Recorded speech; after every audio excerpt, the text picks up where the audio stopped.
Los Angelinos from all around. Welcome to the regularly scheduled meeting of Los Angeles City Council's Planning and Land Use Management Committee. My name is Marquise Harris-Dawson. I serve as chair of this committee, council member of the 8th District. I'm joined by our vice chair, Mr. Bob Blumenfield of the San Fernando Valley, and council member Gil Cedillo of MacArthur Park. We begin our meeting, this meeting, as we do all meetings, with general public comment. If you've signed up for multiple items, you'll be allowed to speak for 2 minutes at this time. If you signed up for one item, general public comment, you'll be allowed to speak for 1 minute. All of the general public comment speakers have signed up for one item, so I'll call them now. Mark Dutton, Carol Austin, Sarah Blanche. If you can come up in any order, and we will hear from you for 1 minute. Mark Dutton, Carol Austin, Sarah Blanche. And this will close general public comment. Two of those names signed up for item 13. So you don't want, so they don't want to speak now? They want to speak on 13? We want to speak on item 13. Okay. Thank you. Which names are those? Mark Dutton, and what was the other one? Carol Austin? Carol Austin and Mark Dutton. Yes. For 13. Got it. Okay. Thank you so much. Thank you. Good afternoon. My name is Sarah Blanche. I'm the co-chair of the Los Angeles Drug and Alcohol Policy Alliance. I'm here today to urge Plum to agendize Council File 17-0117, the Alcohol Restricted Use Subdistrict Ordinance. It's been languishing in committee for 3 years. It's a flexible and important land use tool to help manage one of the biggest public health challenges in Los Angeles, which is the extreme density of alcohol outlets. A recent report shows that over 80% of census tracts in Los Angeles City have a number of alcohol outlets that exceed ABC's guidelines. 23% are heavily above those guidelines. 34% are severely above, which is 300% or more above ABC's guidelines. PCN process doesn't work. It's broken. And the RS tool is modeled on a successful initiative that they've done in San Francisco. We urge you on behalf of the dozens of neighborhood councils and community members that we represent to agendize this for further consideration. Thank you. Thank you so much. That concludes general public comment. Mr. Mejia, we have a request to continue item number 8 to January 14, 2020. Without objection, that'll be the order. And then items number 3, 4, 5, 6, 7, 9, 10, and 11. If we could read those into the record, there's a recommendation that we accept those items on consent. Sure. Item 3, Councilman, this is a city attorney prepare ordinance. Let me see. I'm sorry, yes, Mr. Mejia, let me interrupt you. So Mr. Blumenfeld has asked that we take 3. We have discussion on 3, so if you could just do 4, 5, 6, 7, 9, 10, and 11, and then we'll come back to 3. Sure. So on item strike number 3 and then item 4 is a city attorney prepare ordinance that would basically incorporate by reference portions of the 2018 International Building Code and 2019 California Building Code and include local administrative, climatic, geologic, and topographical changes.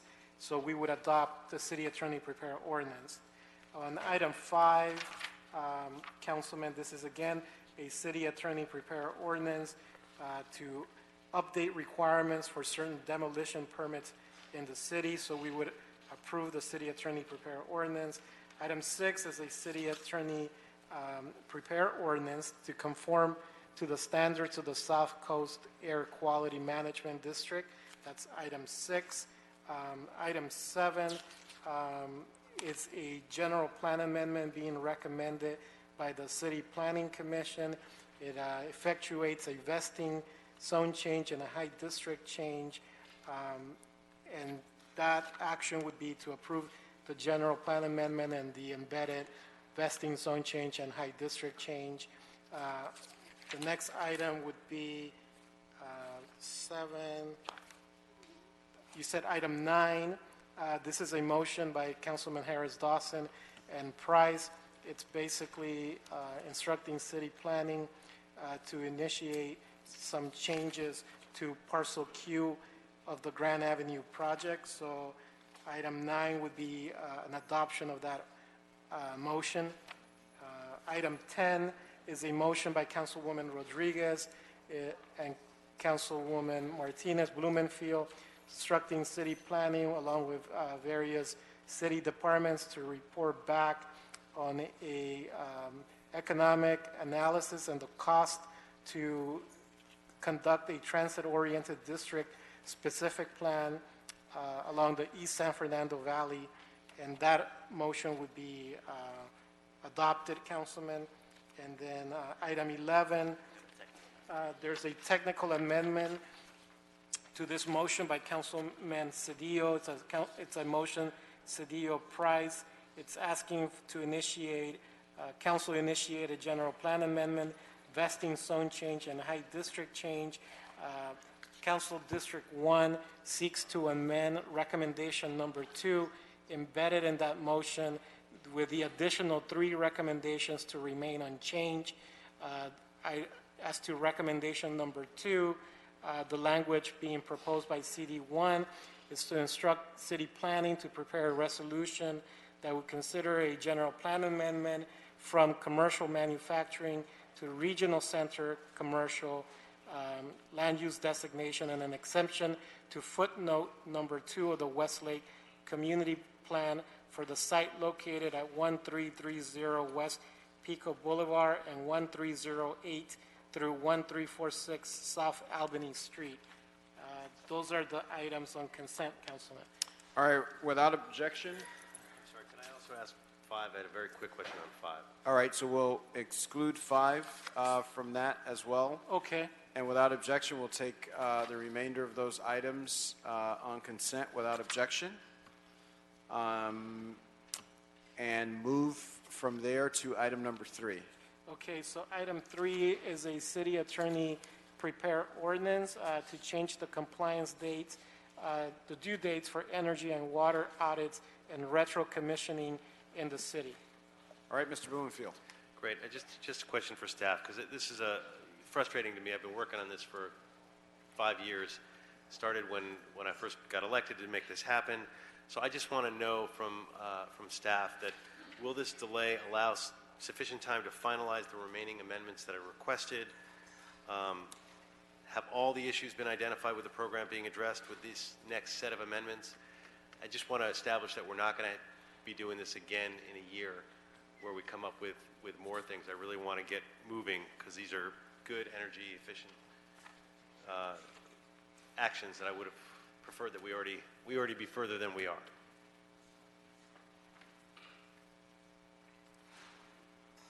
I'm Karen Panera from Building and Safety, and you're asking if this will allow us more time to get the audits and retro commissioning reports in place, and that's what this schedule particularly addresses. And yes, we did have a stakeholders meeting this past June, and we did put forth this amendment to address the concerns they had. The customers said, the building owners said they didn't have enough time. So that's why we submitted the amendment, to give them more time to do their audits and retro commissioning reports. I guess I just want some assurances that this is sort of the last delay, that we're going to get these done and we're going to move forward after that. We don't plan, okay, yes. Okay. That's it. Thank you. Okay, thank you. Thank you so much. Any further discussion on this item? If not, we'll approve this item. Yes, approve the city attorney prepare ordinance. Without objection, that'll move us to item number 5. Item 5, Councilman, this is a city attorney prepare ordinance to update requirements for certain demolition permits in the city. Mr. Blumenfield. Great. And I had a question on this, and some of this came about, we had some demolitions that happened, and people were concerned after the fact that they weren't notified. So the question is, why are we changing the mailed notification from owners and occupants to owners or occupants? What do we gain from that change? Why not have that wider list of both of them so that we make sure that we have proper notice and that we don't end up in the kind of situations we've ended up in the past where somebody feels like they weren't noticed and a property was demolished and there's nothing we can do about it because it's already happened.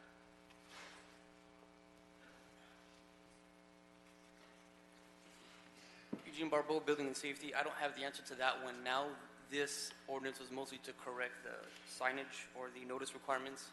We'll have to get back to you on that one. So we can pass this with an amendment to change that language to owners and occupants? Yes. All right? Councilman, since this is an ordinance, if that language is embedded as to owner and occupants, if it's embedded in the ordinance, that change would need to be included in the ordinance before it's adopted by the council. I'm not sure this item's scheduled for council tomorrow or not.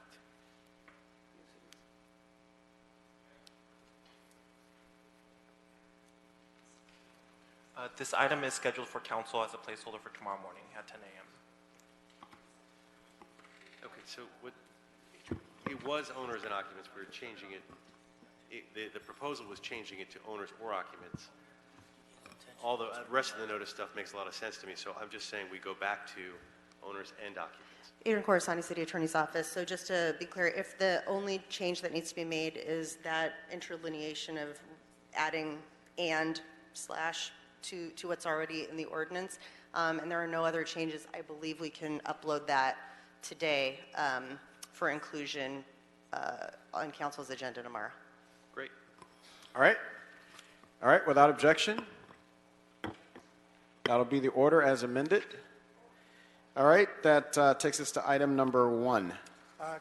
Councilman, item 1 is Mr. Bertoni's weekly report.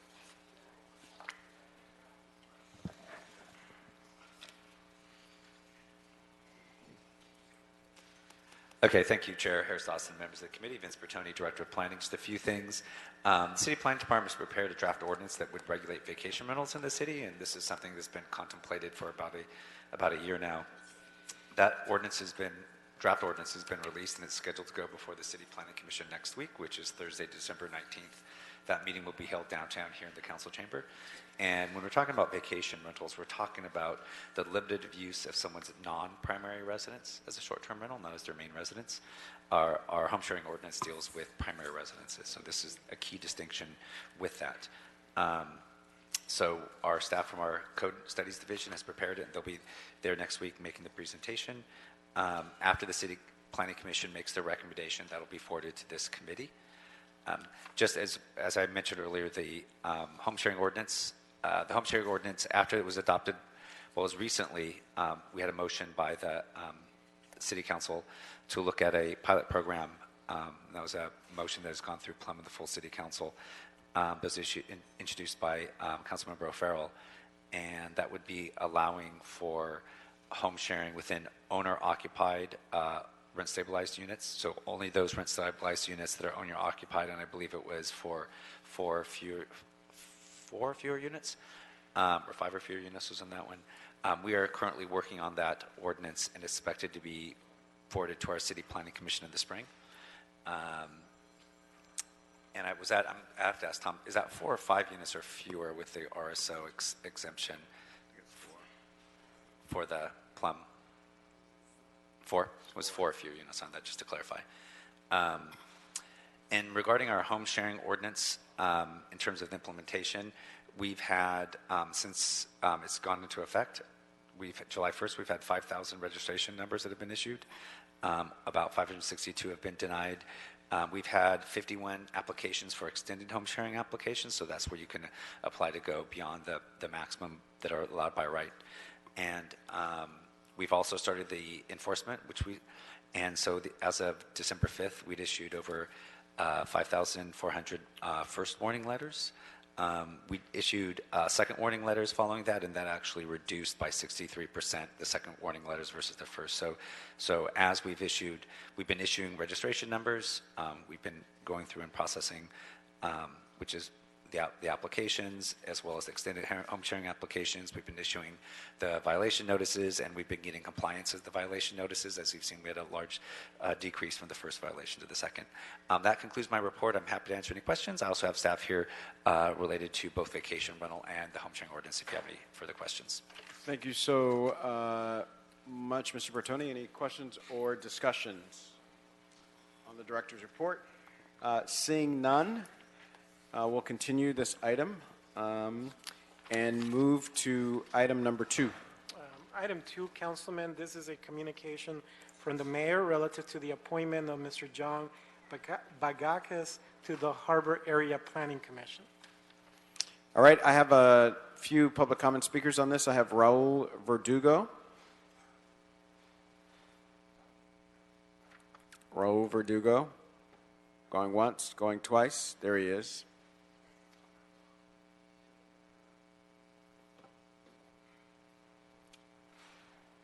Good afternoon. Thank you, sir.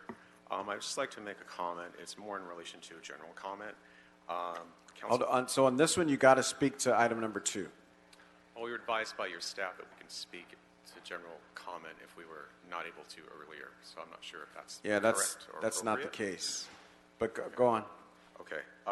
Council File 17-0117. It's the ARIS motion is a community-driven request that will help with the overconcentration of alcohol licenses by allowing communities to voice how they would implement ARIS into their neighborhoods. It's a complete opt-in tool. And Thank you. Thank you.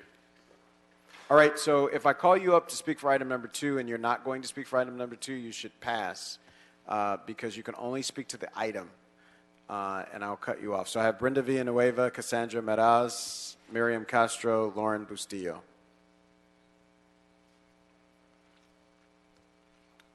All right, I'll ask our nominee to come forward, Mr. Diamond. Is he here? Yes. Huh? Oh. All right, if you could tell us your name.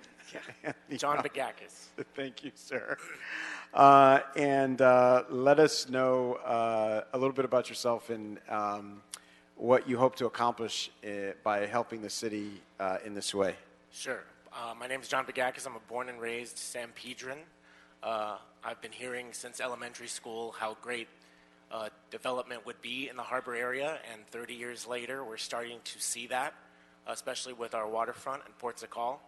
I do serve as the vice chairman of the San Pedro Chamber of Commerce and also on the board of the Little Italy of Los Angeles Association.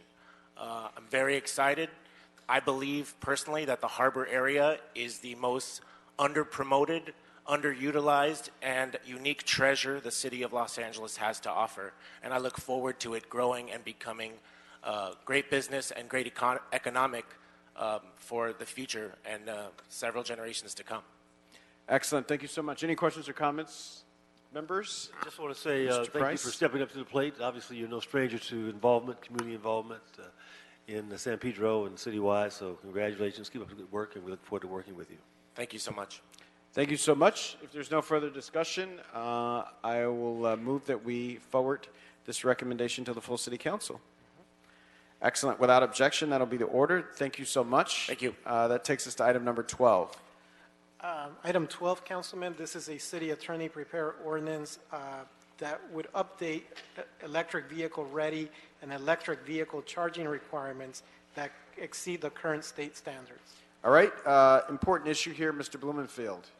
Great. No, I think it's really important. I'm going to, after the report, ask that we amend the ordinance to require 10% of parking spots in the new development and EV charger, and 30% of spots be EV ready with infrastructure. I just think it's so important that we're moving in this direction, that I'd like to make sure that LA is not just following other cities, but we are taking the lead and taking the mantle on that. So I wanted to put that forward before the staff report so that you know that that's what's coming and you can speak to that as well. And before we do the staff report, I have a number of public comment speakers. If you'll hang there, I'll ask them to speak. That way you can address any questions or comments that they have in addition to your report. So I need item number 12. I need the speakers for item number 12, and we'll begin our comments with our colleague who's joined us today, Mr. Paul Koretz, council member of the 5th District.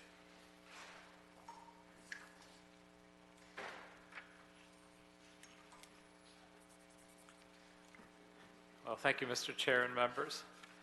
Angelenos continue to suffer from some of the worst air quality in the nation, and we urgently need to take steps to ensure that our air is clean and breathable for us and our children and our children's children.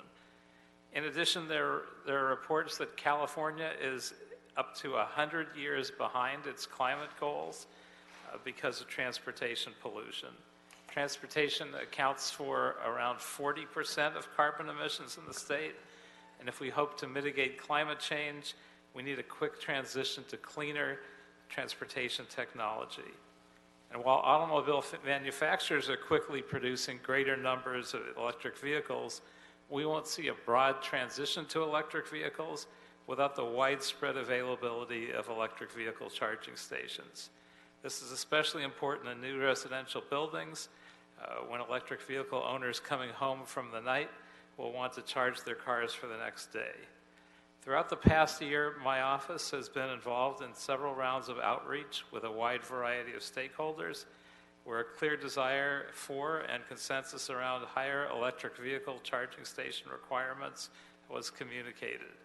And for those reasons, I would ask you to support Mr. Blumenfield's amendment to require that 10% of all parking spaces provided in new multifamily, non-residential, and hotel and motel buildings have installed electric vehicle charging stations, and that 30% of all parking spaces provided in these buildings be electric vehicle charging spaces capable of supporting future electric vehicle charging stations.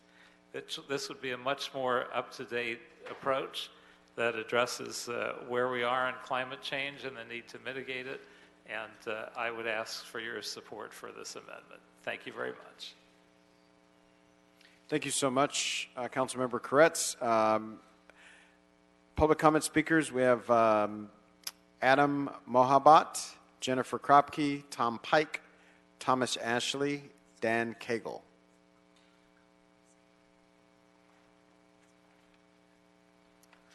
Good afternoon, Chair and committee members. Thank you for the opportunity to comment today. My name is Adam Mohabat. I'm here on behalf of EVgo. EVgo is a West LA-based company and the nation's largest and most reliable network of electric vehicle fast charging for the public. So we have actually more than 1,200 fast chargers across the country, half of which are in the California and 250 in the LA area and counting.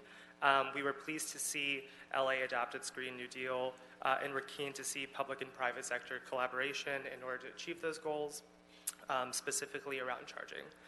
We were happy to be a part of this stakeholder outreach process for the EV Building Ready Code update, and here today really to offer to the committee two suggestions. The first is to continue increasing the EV ready requirements with time. We applaud the current 20% EV ready space and the proposed, I guess right now, 30%, because we know that these buildings will be around for decades to come.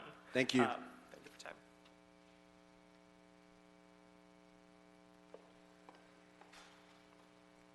Good afternoon, Chair Harris Dawson and esteemed council members. My name is Jennifer Kropke. I'm an attorney doing policy work for the National Electrical Contractors Association Los Angeles, as well as the International Brotherhood of Electrical Workers, Local Union 11. We are the inside wireman construction workers, and I'm here to advocate for a much higher percentage of EV charging. The proposed amounts are small in comparison to what the need is, and as well, these provide apprenticeship-based careers that deliver on our promise for good jobs for Angelenos. We are requesting that those amounts be increased. Thank you, Councilmember Blumenfeld, for your increased amounts, but those still are insufficient compared to the needs that we have. We're requesting 20% ready and 40% pre-wired and ready to go. It's so much more expensive to go back and change this. And let's remember, this contemplates how long you will be using these parking structures. Thank you very much for taking this important issue up. Thank you for the time. We hope that you'll consider those proposed amendments. Thank you. Thank you. We have Yasmin Agalides. I'm sure I didn't say that properly. Christopher Chavez, Philip Ganchev. Good afternoon. My name is Yasmina Agilides, and I'm here on behalf of Earth Justice, Communities for a Better Environment, Sierra Club, and the International Brotherhood of Electrical Workers. We submitted a letter in support of this proposal earlier today, and we support even more this recent amendment to this proposal. I want to start by saying that we really appreciate that the City of LA is addressing this issue of EV charging infrastructure, particularly given the role that it plays in combating local air pollution and climate change. We'd like to see the city adopt this proposal and then go even further by increasing the number of required charging stations and EV-ready spaces. It's much less disruptive and more cost-effective to plan for additional EV charging infrastructure now than it is to drill into concrete later. And we know that one of the biggest barriers that people face when deciding whether to purchase or lease an electric vehicle is the limited charging options available. So we ask that the committee adopt this proposal now and then direct staff to propose how to further strengthen it going forward. Thank you.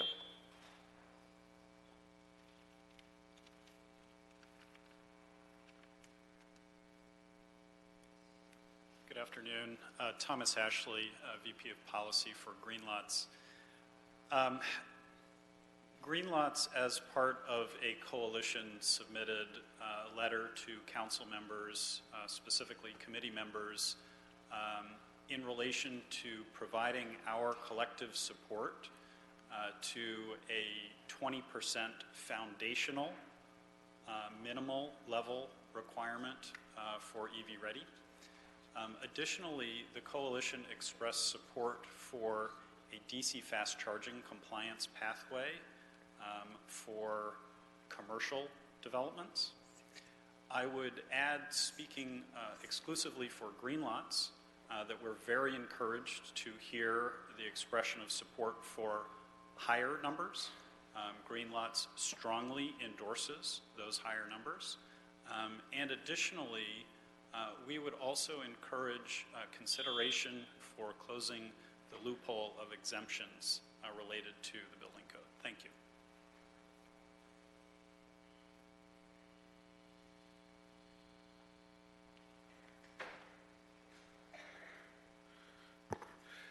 Mr. Chair and members of the Plum Committee, my name is Chris Chavez, and I'm the Deputy Policy Director for Coalition for Clean Air. Since 1971, CCA has worked to promote, protect public health, improve air quality, and prevent climate change in Los Angeles and throughout California. We are in strong support of the measure before you today, which will help California meet its commitment to having 1 million EVs on the road by 2023, 1.5 million by 2025, and 5 million by 2030. With that said, CCA wants to also support the call for the increased minimum number of spaces requirement, as well as the increases in EV charging ready spaces.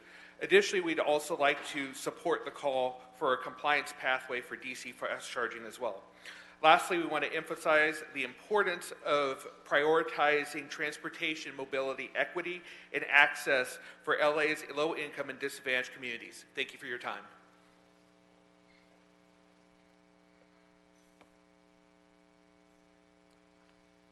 Hi, I'm Philip Ganchev. I understand that we have a plan to have at least 30% of vehicles on the road in LA be electric vehicles by 2030. So the number of spaces that are allocated for being EV ready in this proposal, it's great to have that ambition, but we need to increase that, because when you have an electric vehicle and you want to charge it and the space is already taken, you have to wait.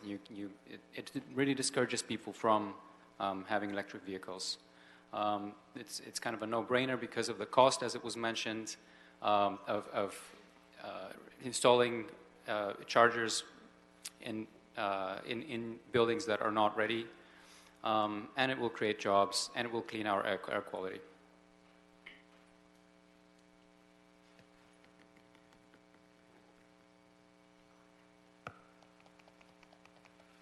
Good afternoon. My name is Tom Pike. As a resident of a 90-unit building, I would love to get an electric car, but I cannot. There are 0 electric vehicle charging stations in my building, and my landlords will never willingly install any because they are climate deniers. So I'm here today to speak in favor of this EV charger motion and amendment, and to implore you to go further. The mayor just committed the city to a goal of 30% of vehicles on the road being EVs by 2028. For it to have any hope of getting to that goal, every new parking space will have to be EV ready. You have to require that or it won't happen, because landlords and developers will always do the bare minimum that is required of them. An EV future is inevitable. It's just a question of whether we prepare now or have to spend twice as much money on retrofits in the future. I'd like this committee to make 100% of new parking spaces in multifamily buildings EV ready and require many more than 10% of spaces to come with charger stations already installed. Thank you.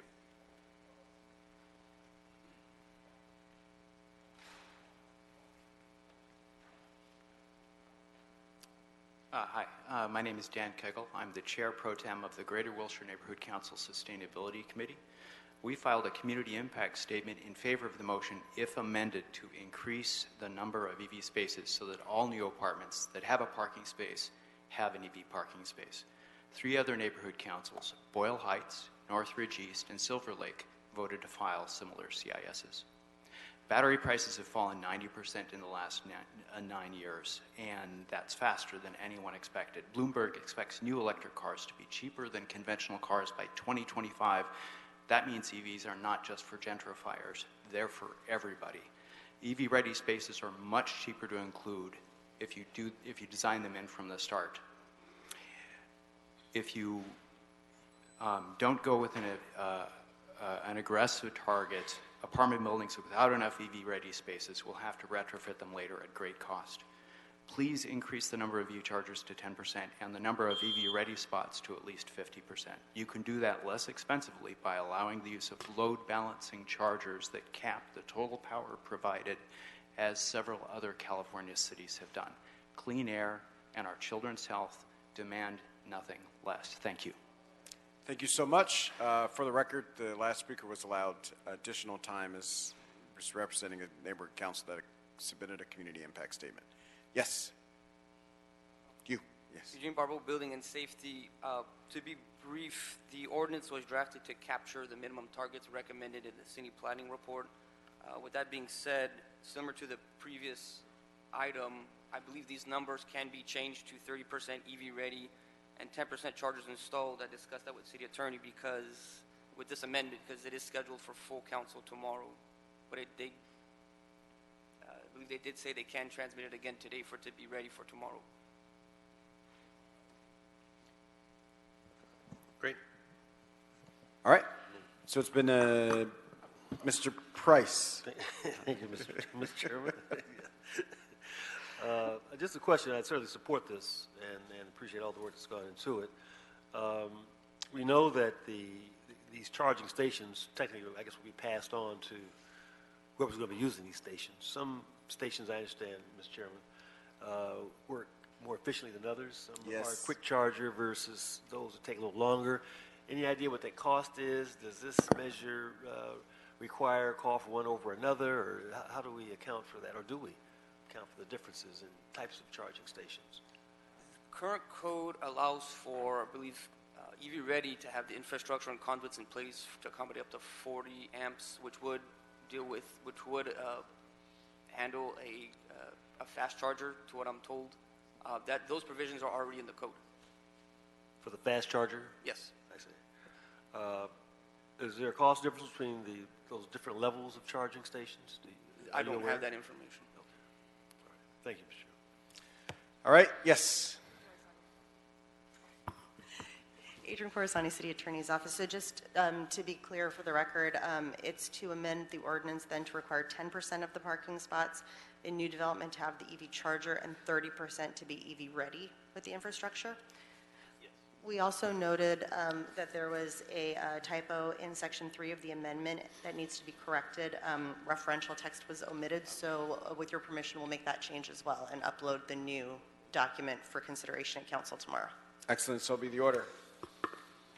All right, without objection, that'll be the order. Thank you. Thank you to everybody who came and spoke on that. This takes us to item number 13, Mr. Mejia, and we're going to, after you read this into the record, we're going to set the timer for 30 minutes for public comment, and we'll ask staff to come after public comment. So if you guys can just hang back and keep an ear on what you're hearing so we can address that in the staff report. We'll read this. We'll put 30 minutes on the record. Folks should know we have 60-plus speakers on the queue. So if you all take a minute, everybody won't get to speak. So just duly noted. Mr. Mejia.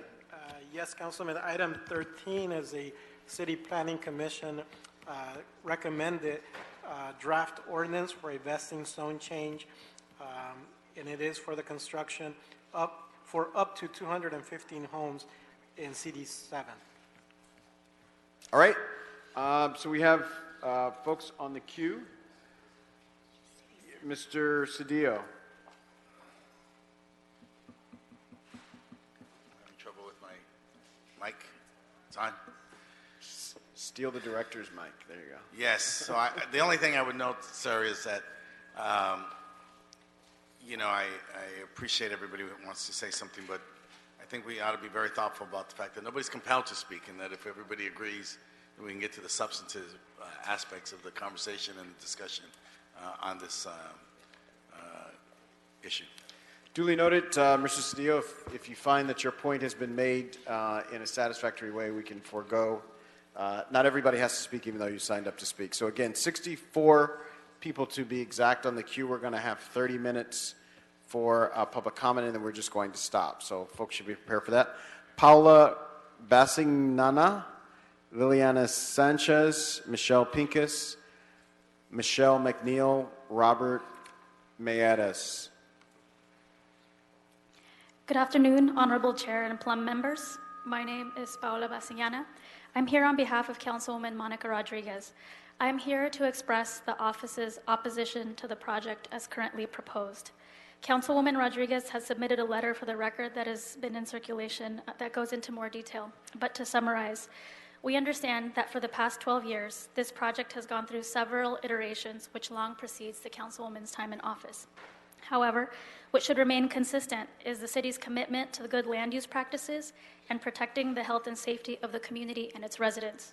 While we understand the need for new units to address our state's housing crisis, we do not believe that the requested zone change is consistent with good land use practices and have serious concerns regarding the potential public health and safety risks posed by the increased density being proposed at this site. The subject site, having only 2 ingress-egress points, is located at a critical access point for the existing single-family residential properties along Tujunga Canyon Boulevard, north of I-210. That fact, in combination with the subject site's topography and location within the city's very high fire hazard severity zones, raises real concerns about fire and life safety that need to come first. This is especially important given that in the last 2 years, the foothill communities of the 7th District were center stage to what were respectively the 2 largest wildfires in the city's recent history. Since the item was heard at the May CPC meeting, the 7th District saw yet another fire erupt within the very high fire hazard severity zones, the Saddle Ridge Fire.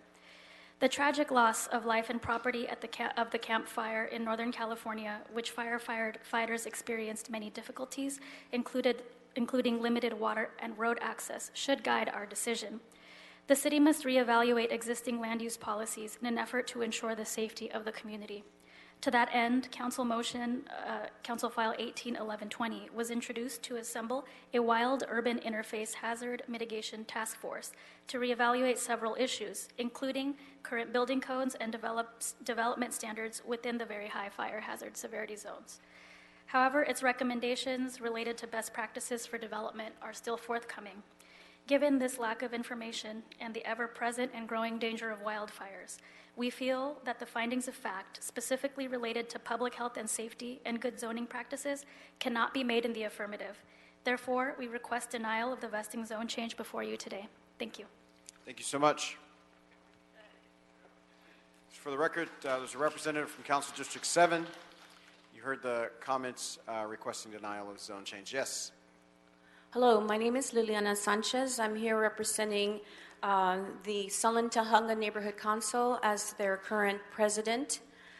So I will like to read our community impact statement and the attachment.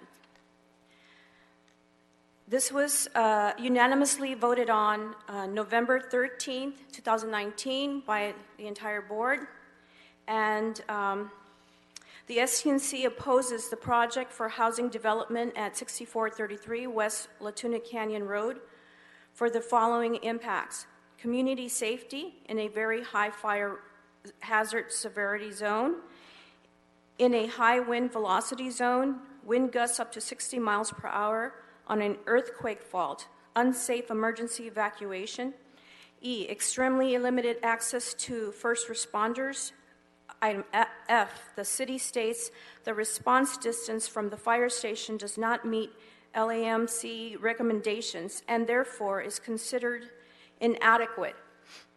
Increasing housing density increases fire threat, traffic congestion, area and wildland-urban interface, environmental issues, will destroy natural watershed and natural aquifer.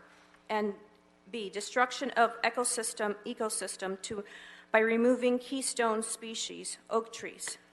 So the attachment reads, this property is very high risk for a catastrophic wildfire. Further, it has high probability of significantly altering or destroying an important ecosystem, damaging the natural watershed and aquifers in the area. It is placed in a location which will only increase the demand for more time spent commuting rather than less, in order to get children to schools, buy groceries and markets, shop in even local stores, and commute to and from jobs outside the area. Further, although it consists of 215 new 4 and 5 bedroom units, it will do nothing to alleviate the need for affordable housing in the city of Los Angeles. And I will repeat that again. It will do nothing to alleviate the need for affordable housing in the city of Los Angeles. Safety issues. The property is in a very high fire hazard severity zone and high wind velocity zone with wind gusts up to 60 miles an hour.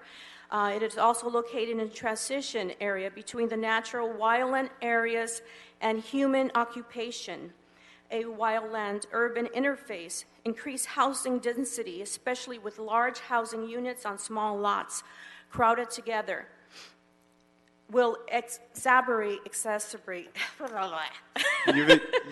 You've exhausted your, ma'am, you've exhausted your 3 minutes. I had 5 minutes. I'm the as a neighborhood council. Did you guys submitted a community impact statement? Do we have that on record? Yes, you do. Do we I'm have reading exactly from that statement. Hold on 1 second. Hold on. Yes. Do we have that? Do we have a record of that? I'm speaking to the I have it city right staff. Yes, sir. We do have a community impact statement from this neighborhood Thank you so much for confirming that. Continue. Okay. All right. The risk to human life is further complicated by the difficulty to move fire department equipment into the area. At the same time, 215 families are trying to comply with mandatory evacuations. The development is served by 2 rural, narrow 2-lane roads, Latuna Canyon Road and Tujunga Canyon Boulevard, evacuation routes for the neighboring community. These roads are congested during normal commute times. An accident on either of these roads results in shutting down traffic, and accidents can be cleared. Imagine 1,000 additional cars trying to merge into the congested traffic during a mandatory evacuation. Further, one of these evacuation routes will have to be shut down for the fire department to move their equipment into the area. In 2017, the Latuna Fire, one of the worst wildfires in Los Angeles history, shut down the 210 freeway and the Latuna Canyon evacuation route due to the fire hazard and fire department operation. Residents in the area experienced significant delays due to gridlock. Had the wind shifted, residents could have been caught by the fire, like what occurred in Paradise, where 86 people lost their lives. I'm going to cut this short because you do have a copy of this. I just want to make mention that our council member from CD7 is against this upzone. And on October 27, our mayor, Eric Garcetti, on Channel 7, ABC News, also said publicly that he is against this project in this high fire zone. So please note that as well. Thank you very much. That concludes your time.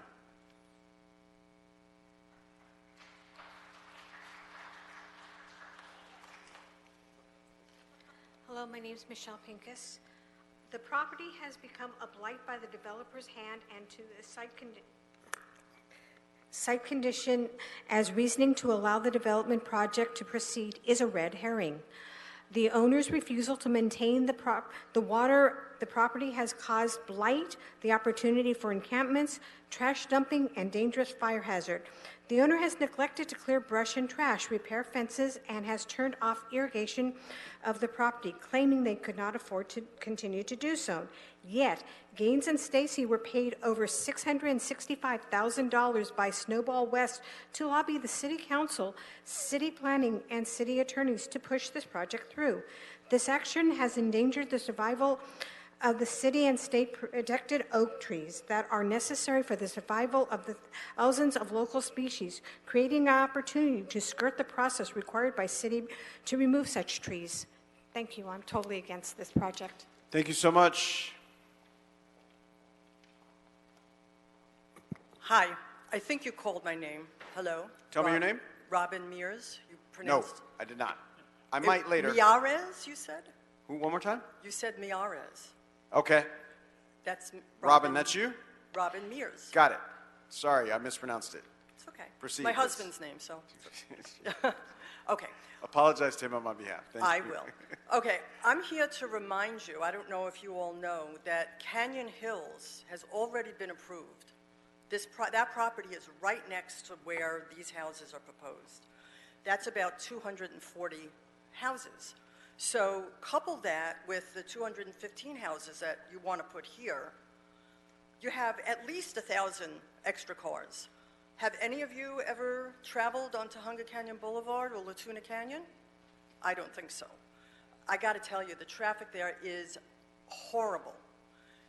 And if you listen to everything that Liliana said, you'll know that we're in a very high fire zone, and we have experienced horrible fires, and people were not able to get out. So really think about what you would be approving here. It would be awful. It would be awful for our quality of life. It would be awful for our safety. And I also want to publicly thank Monica Rodriguez for coming out against this project. Thank you. Good afternoon. My name is Michelle McNeil. Between my husband and I, we've lived in this area for over 60 years. I want to talk about housing, and particularly affordable housing. A simple search on Zillow.com will reveal there's an abundance of available housing for rent starting at $1,750 a month, and for sale for under $399,000 a month.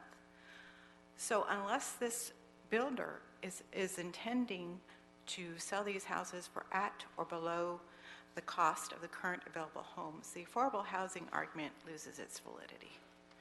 In a city that has lost 60% of the green space and is ranked 74th in major cities of the U.S. for green space, and taking into consideration the mayor's plans to plant more trees in light of climate change in a part of the country that is losing a football field size of green space a day, building on this site is indefensible. No homes in this area, please. Thank you. Thank you. Ken Minot, Fred Gaines, Nancy Weeks, Noel Dutton, Sheila Andrews.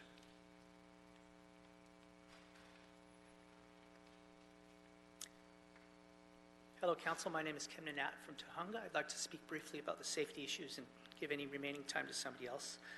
There have been 3 fatalities on Tujunga Canyon Road in the short time that I've lived there.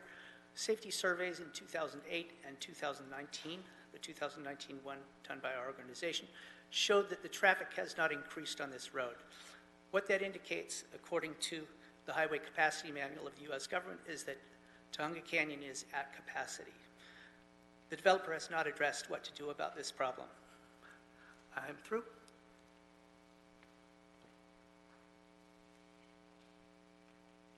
If I've called your name, you can come forward. Hi, Noel Dutton. I live in Sunland, Tujunga area. And I looked up all sorts of information from Occidental College, UCLA, all these very wise people who do a lot of studies about things. And basically, it's in the interest of everyone to leave the wildland-urban interface undeveloped. It's already undeveloped. I don't understand. And this was information from 2010. How is it that we continue to ignore science and common sense and build in areas like this proposed development, which is in a very high fire severity zone and high wind velocity area? Even after we've had the Mahogany Fire, the Handsome Dam Fire, the Creek Fire, and the Latuna Fire, not to mention the Saddle Ridge Fire. These are all huge fires. They're all in Council District 7, and they're all in my backyard. And I just want everybody to think very carefully about what they're doing and how they are expanding things. Thank you. Thank you. Thank you, Mr. Chairman, honorable members. My name is Fred Gaines with the law offices of Gaines and Stacy. We represent the applicant, Snowball West Investments. The Planning Commission unanimously approved this project for 215 new single-family homes. The track map, the site plan review, the project permit compliance, the certification of the EIR, and the zone change recommendation to you, all approved unanimously. All of those, except for the zone change, are final. There was no appeal, and those approvals are final. So the only issue before you is, are you going to change the zone of the site to match the general plan? We have a mismatch. We have an illegal zone on this site. It was an old golf course. They never got around to changing the zone from agricultural. The plan for this area for the last 20-plus years has called for low-medium housing with a footnote that it shall be at an RD5 density. My client didn't make this up. The plan says develop this site at an RD5 density, and that's exactly what they have done. No exception, no variance. That's why you had unanimous approval by the Planning Commission, and that's the only decision in front of you. Are you going to change the zone to match the plan as is legally required, or are you not? Because the politics of the day and the roar of the crowd is that you should not do that. The law is absolutely clear in the state. Don't take my word for it. When we're done, please ask your city attorney, ask your staff. A zoning ordinance that is inconsistent with the general plan is invalid when passed, and one that was originally consistent but has become inconsistent must be brought into conformity with the general plan. That's the law of the state of California. We have the Housing Accountability Act. The general plan applies in the case of inconsistency with zoning, and a project is entitled to density allowed by the general plan. That's what you have in this case. The new Housing Crisis Act that was just passed this year says it prohibits the city from denying a housing development project or imposing conditions that restrict or lower density when the proposed project is inconsistent with the general plan land use designation at the time that the application is deemed complete. My client's been at this for 15 years. This application is over 10 years old. We actually have had 7 different city council people during that time in this particular district. It was a golf course.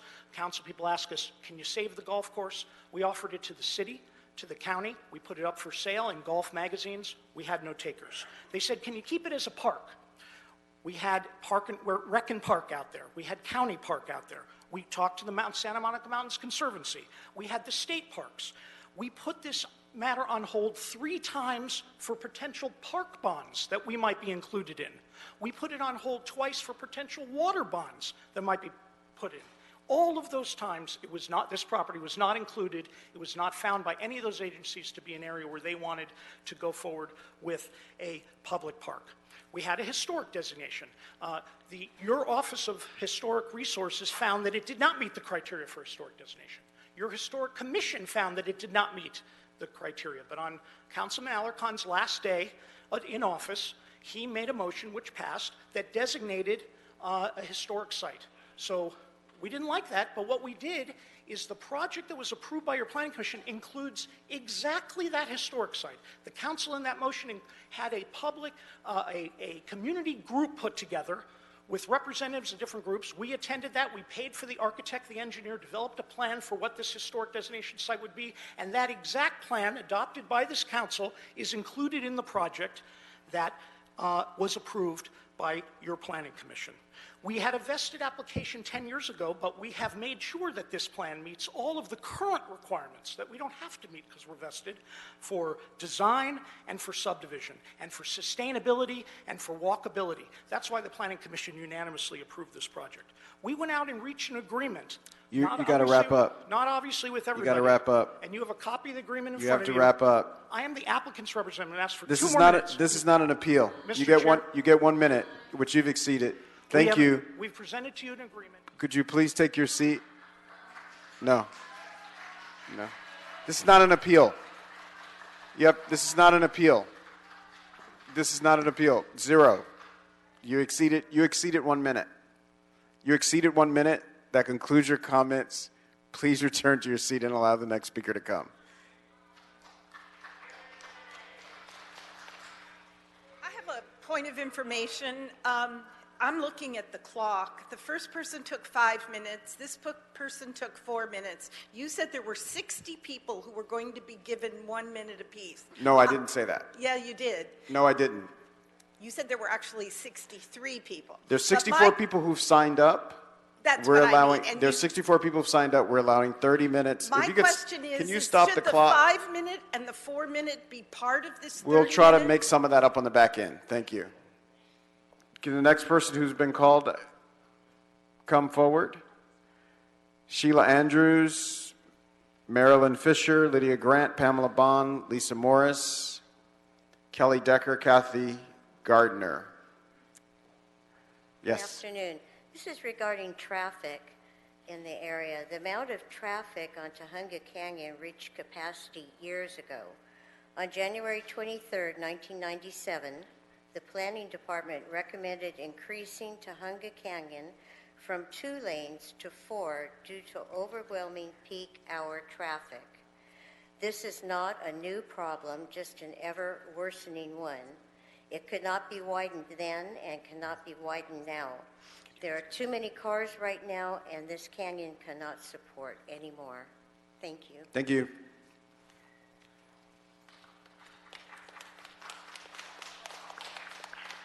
Yes, come on up if you've been called.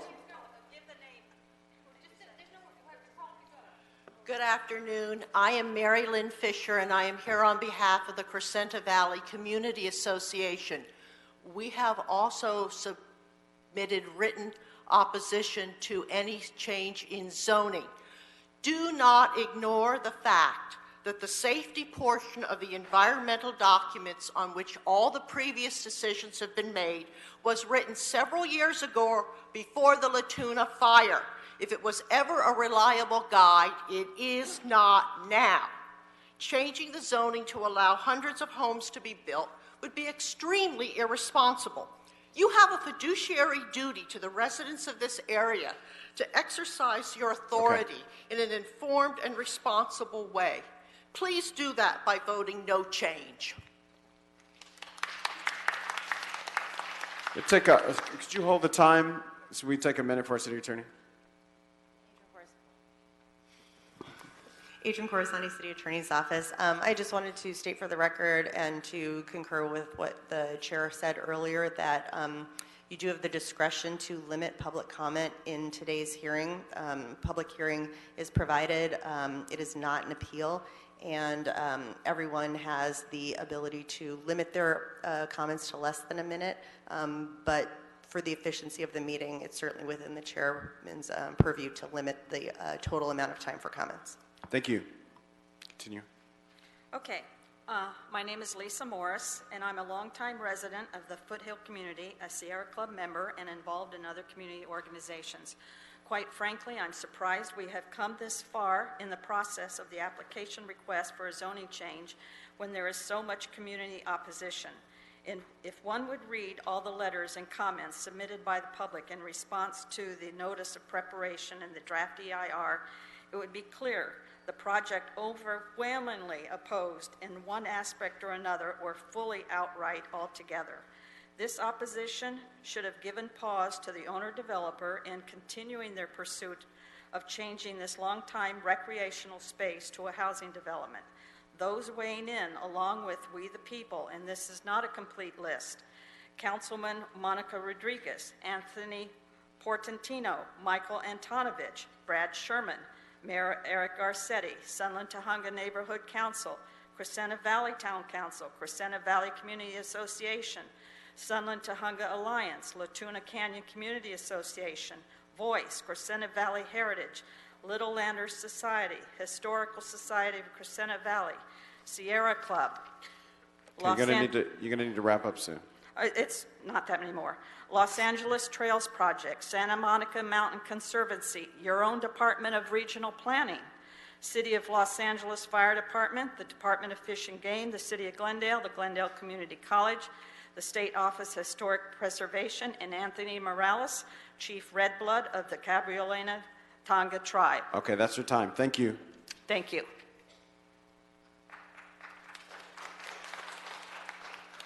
Council members, good afternoon. I'm Kathy Gardner. I live in the Tujunga area, and my comments are directed to follow Ms. Morris's comments, which preceded mine, and her comments regarding the groups that had opposition to the development of this housing tract, the 215 houses, had a common theme or objection, and they included that visually the area would become less appealing than the current property with the old growth California oaks and the sycamores.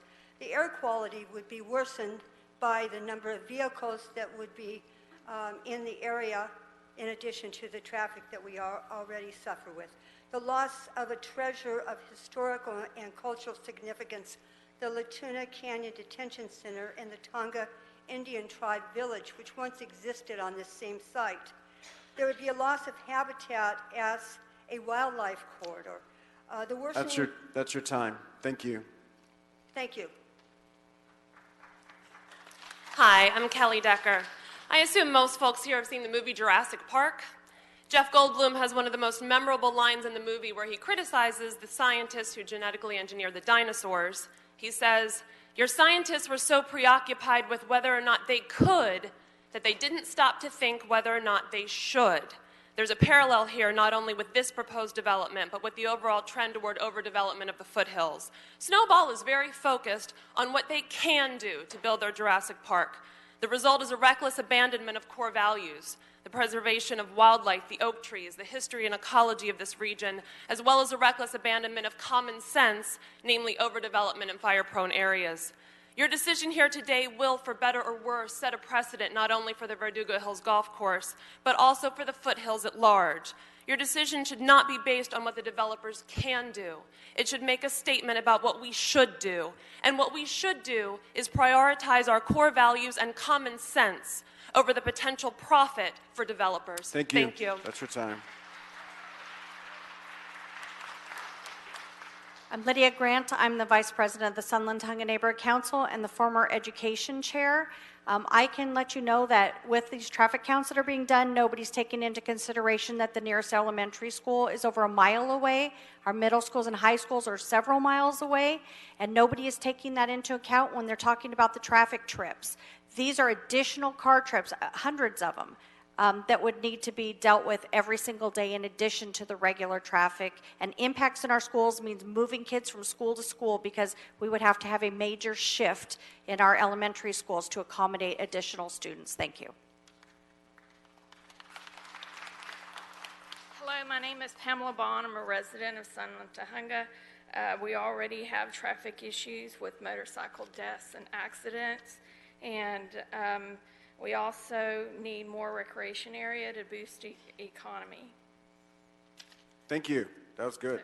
The city, You're good. You made your point. You were excellent. Sheila Andrews, Pamela Shea, Catherine Paul, Vartan Kashish, Dorothy Nuanes, Nina Heller. Come on up. Come on up. The clock is running. Doesn't matter if we're in order? Doesn't Okay. matter. Thank you for having me. Saving Latuna Tell Canyon. tell us your name. Oh, Pamela Shea. Thank you. Saving Latuna Canyon. Latuna Canyon and its history must be preserved and treated with dignity. Future safety is also a grave concern. Looking both ahead and past, we've lessons to learn. Early natives made LA foothills their home. The Gabrielino Tongva tribe here did roam. Wild animals today still live amongst us. We are caretakers and must live worthy of trust. It was a detention camp in World War II. Men were detained and arrested out of the blue. Oak trees also need to be protected. Past, present, and future are all connected. We cannot undo the events done before, but we must ensure that they happen no more. This land must be respected and kept safe too. We must uphold values that are strong and true. That's your time. Thank you.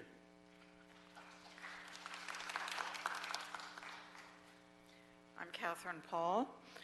With changes in climate and increased wind velocity, fire in California has become the new normal.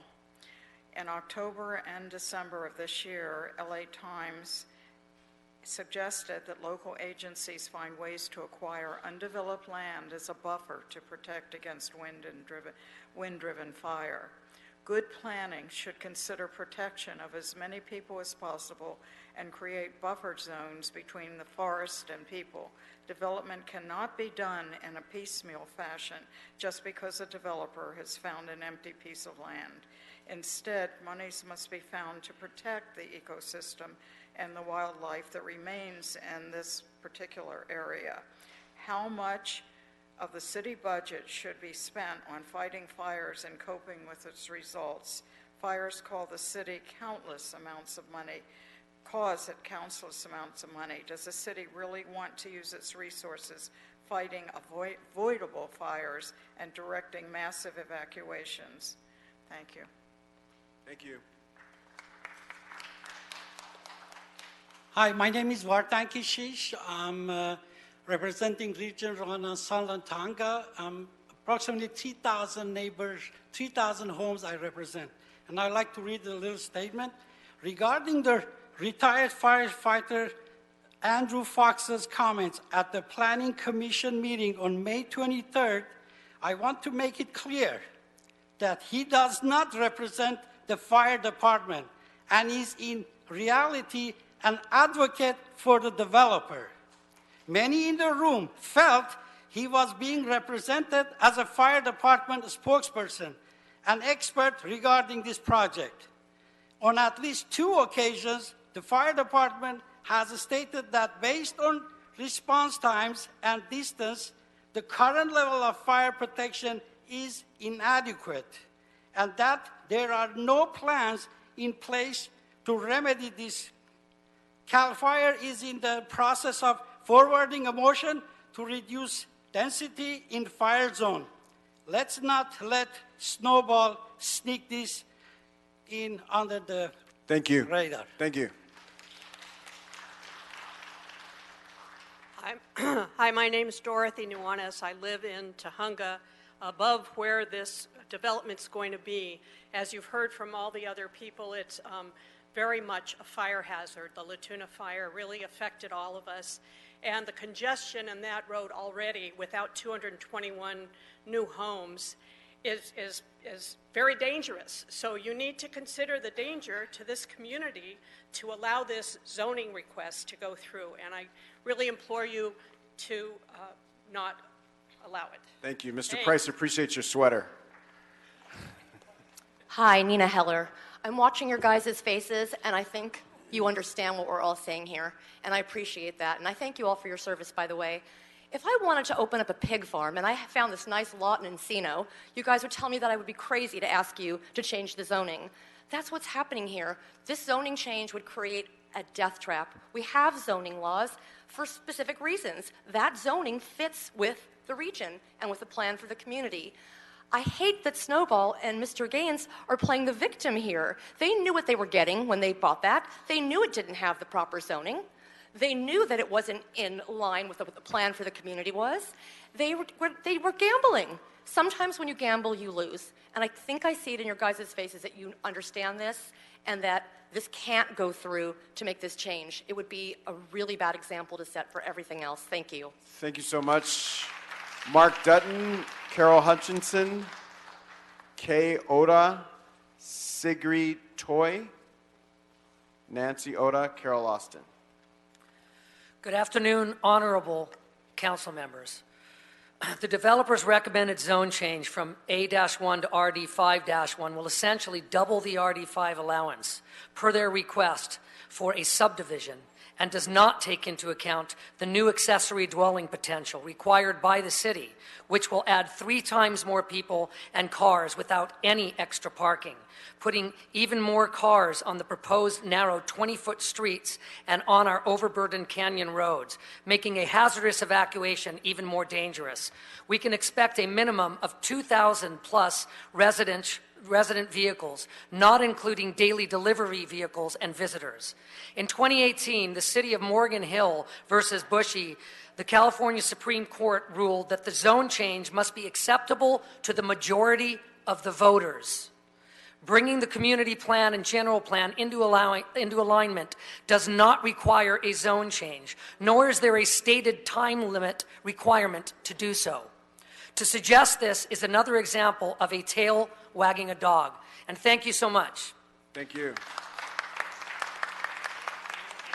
Hi, my name is Carol Austin. I'm a resident of Tujunga, and I just wanted to speak. Plum, I think, made their decision based on a fire expert provided by Gaines, and I think it was misleading that he was somehow representing the fire department, which he wasn't. He was a paid consultant, and the fire department has repeatedly stated that it's too far away with no plans to make that any better, and that moving people into this development would expose additional people to local fire hazard. Mr. Fox did state that there's zero defense for wind-driven fire, and that the pre-plan of the fire department would be to evacuate into this project, which is right in the center, and it has streets which are equivalent to a fire lane, not actual streets. And it would block fire equipment and crews from doing their job and putting the entire community that has been evacuated in there into danger. Thank you. Good afternoon. My name is Carol Hutchinson, and I'm going to read a real quick statement because I'm hoping you will give time to the Tuna Canyon detention group. Let's read your statement. Let's go. Okay, I'll read real quick. The Small Lot Ordinance of 2005 was intended to create a pathway to home ownership for first-time homebuyers. This development cannot be considered affordable housing. Factoring in the cost of the home, the insurance, taxes, HOA fees, these homes will be out of the reach of most, if not all, first-time homebuyers. This development does not fulfill the purpose of the Small Lot Ordinance and should be stopped. Thank you. Thank you.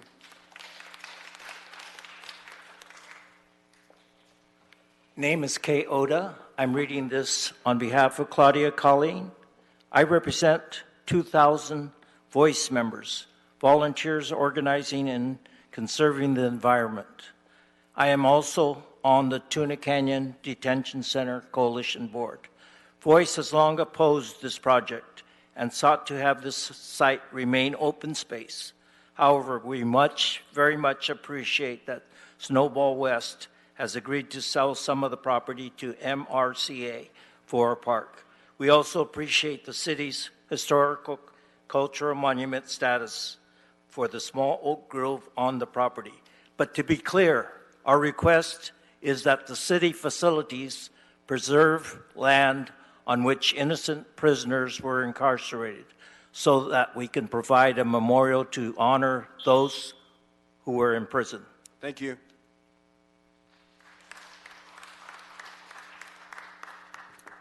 Hello, thank you very much. My name is Sigrid Toy. I'm the direct descendant of German-American parents who were also interned in Tuna Canyon. I'm proud to represent the coalition. I'm also proud to represent the German-Americans, the Italian-Americans, thousands of whom were incarcerated as well during the Second World War. And I want to thank you very, very much for considering the very heart of this entire project. Also, I'd like to underscore, I come from Santa Barbara. We've been evacuated for 3 months.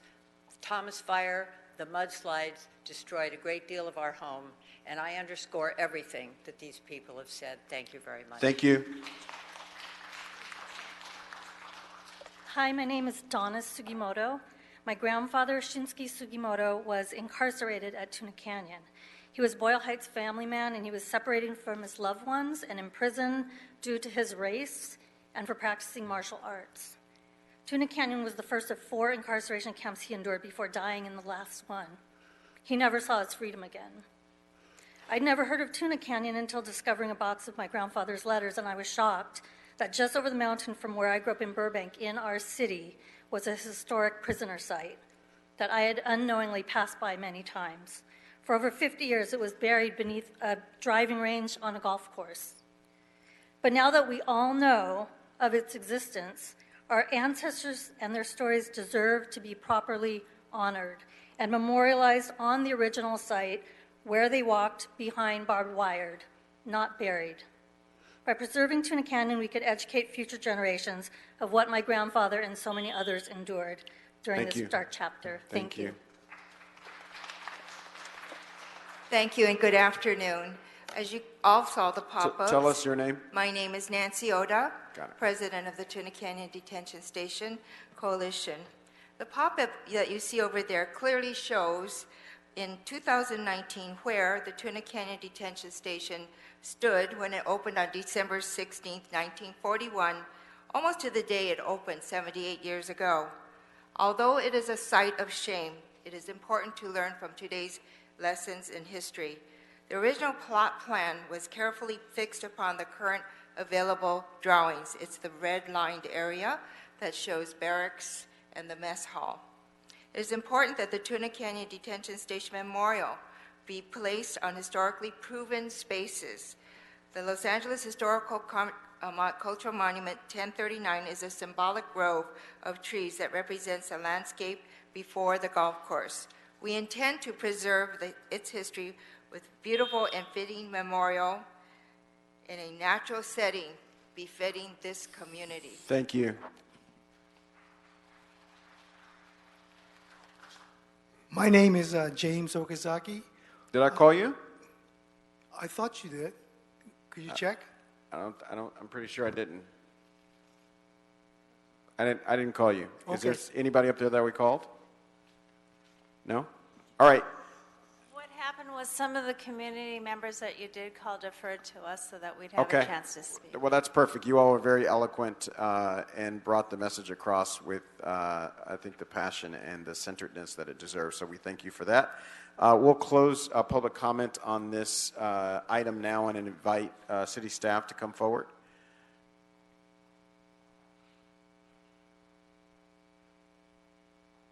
And make their report on this item.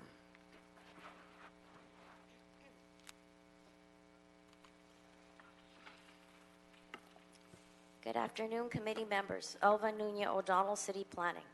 The project before you is a vesting zone change for 6433 La Tuna Canyon project, proposing 208 small lot homes and 7 single-family homes on 28 acres of an approximately 58-acre site located in the Sunland Tahunga, Shadow Hills, Lakeview Terrace, East La Tuna Canyon Community Plan area. The project is further located in the San Gabriel Verdugo Mountains Scenic Preservation Plan. The project site also includes the Historic Cultural Monument number 1039, the Tuna Canyon Detention Station, identified as Lot 223, approximately 1 acre in size. A concurrent public hearing was held on November 28, 2018, to consider the multiple entitlements requested for this project, including a vesting tentative track map, a vesting zone change, site plan review, and project permit compliance review. On May 23, 2019, the City Planning Commission recommended approval of the vesting zone change to the City Council, approved site plan review, project permit compliance, certification of the EIR, and denied the appeal of vesting tentative track map 69976. No further appeals were filed with the City based on the City Planning Commission action. The proposed zoning of RD5 is consistent with the existing land use designation of low medium 1, as well as footnote 20 of the community plan, which indicates the development shall be limited to no greater than that permitted by the RD5 zone and shall be detached housing with slope density applicable to areas having 15% or greater slope. In addition, the R1 proposed zone change request on parcels fronting on Tahunga Canyon Boulevard is also consistent with the portion of the property designated as low residential. The EIR has been certified and all impacts associated with the project are mitigated. Again, the only entitlement before you is the vesting zone change. This concludes my presentation and staff is available for questions. All right, any discussion, members? Mr. Blumenfield. Yeah, just a question. Are we legally obligated to make the zone change, or is it a discretionary matter for this council?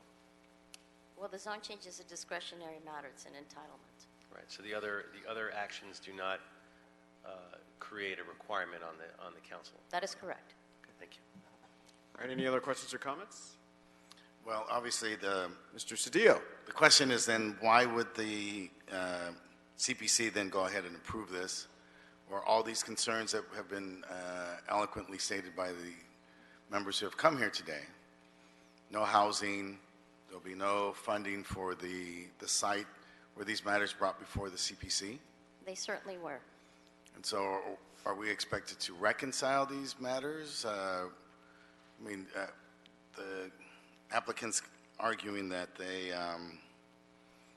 that there's a obligation for us to conform. And maybe this is a question for CA. Are we obligated to conform the zone change to match what the CPC has approved? Adrian Corsani, City Attorney's Office. There are a number of different interests and interpretations that are relevant to this. The findings that were discussed by CD7 are certainly relevant in affirming the CPC's decision on the zone change. You also have heard comments about traffic. Zoning inconsistency could be an argument, and I think that that might have been something that was addressed in the planning staff report. But all of those matters are before you, and what is ultimately before you is the discretionary approval of the zone change as presented by the CPC in their recommendations.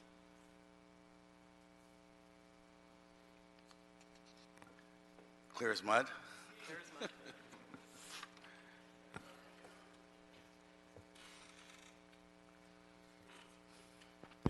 This is Lisa Weber. If I can clarify, the CPC's actions with regards to this case were as a recommending body to the City Council. So the City Council has full discretion to make its findings and determinations. So what legal peril or jeopardy does this put the council in if we deny it? Adrian Corsani, City Attorney's Office. I'm not good at sports analogies. I was going to say it's hard for me to quarterback this one, but I don't know what that means. Where's your brothers? It's hard.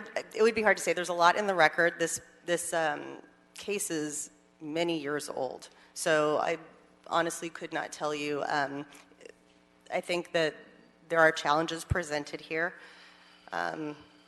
Certainly the representative from the applicant has made the arguments that I'm sure they will be pursuing in court, and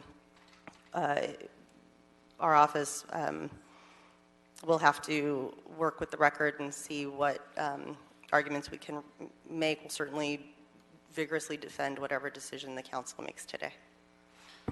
You know, this morning we argued, and the chair of the committee argued, that the private sector has failed to develop sufficient housing for the city of Los Angeles. And I recognize that this is not affordable housing, and we know that. That's obvious. But we have a supply problem of housing. And so every unit that we build, please, every unit that we build addresses that, whatever the amount is. But one of the challenges of the private sector in terms of developing is encumbrances and restrictions and limits that we put on the private sector. So we have an opportunity here for 169 units with a significant amount of amenities, obviously enough to be persuasive to the CPC, a body that is not a liberal body, a body that seems to take its work very seriously and pay attention to a lot of details. And yet, this is before us. We look like we're going to be prepared to deny this project, which means, again, hundreds of units of housing that will not be built, nor will the preservation, because I don't know that there's an alternative plan for preserving the detention station. And these stations, if they're not, like all historical monuments, if they're not preserved and if there's not funding for them and if they're not taken care of, they don't get preserved. So the question is, again, what legal peril do we have for the city with respect to us going forward, and given the circumstances and the context of this? it was cited that there's new rules and regulations that compel us in some respects to reconcile these to the zoning change in coherence with what the CPC has taken. Again, I haven't reviewed the entire record for this project. That is certainly an arguable requirement. I'm not prepared to really state at this public meeting what our counter arguments would be or what I think our chances are in making those arguments. And again, I would just have to acknowledge that I have not had the opportunity to review the entire record for this project. It's lengthy and has a lot of history to it. Last question. Just on the question of the most recent legislation where Sacramento seems to be acting to move us towards developing areas. This is extraordinary green space. I represent a district that doesn't have anything like this with incredible density. We have 22 acres of a housing project, and we're going to build a couple thousand units on it. So I'm respectful of people's other situations, but the governor apparently and the state legislature are concerned about our housing crisis and seem to be wanting to push us to make more affirmative action in terms of building more housing. The latest actions from the state government and from the governor, would that put us in legal peril or jeopardy? There are a number of regulations that are going to be going into effect that aren't currently in effect right now, and I think that's what you're referring to. And planning might have additional information on that, specifically in terms of this project. But those laws go into effect on January 1st, I believe. Yeah, this is Kevin Keller, City Planning. I think in the course of testimony, there was a reference to a number of state laws that are in effect and may be going to effect as of January 1st. One of those I mentioned, I think, was SB 330, the Housing Accountability Act. Basically, we have here a request for an upzoning. The default would be the existing zone. So that is what is at the discretion of the council. There was a reference to the general plan and the role of the general plan.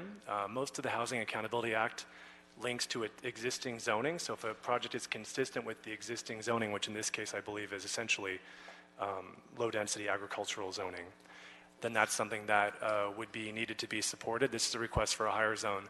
There was a request to the general plan designation. That is something that we have not acted upon. That would have citywide implications. But I think it's a fair comment that there is attention to the general plan designation, which in this case is a higher designation than the zoning. But at this point, Planning Department has not interpreted that to be a mandate, but it is up for the discretion of the council to handle this particular zone change. Thank you. Does that conclude your comments, Mr. Cedillo? That concludes my inquiry. Excellent. Mr. Blumenfield. Just to clarify, so the state law would only affect us in case if we were in the process of downzoning. If we were doing this after January, then we would have to do an equal upzone.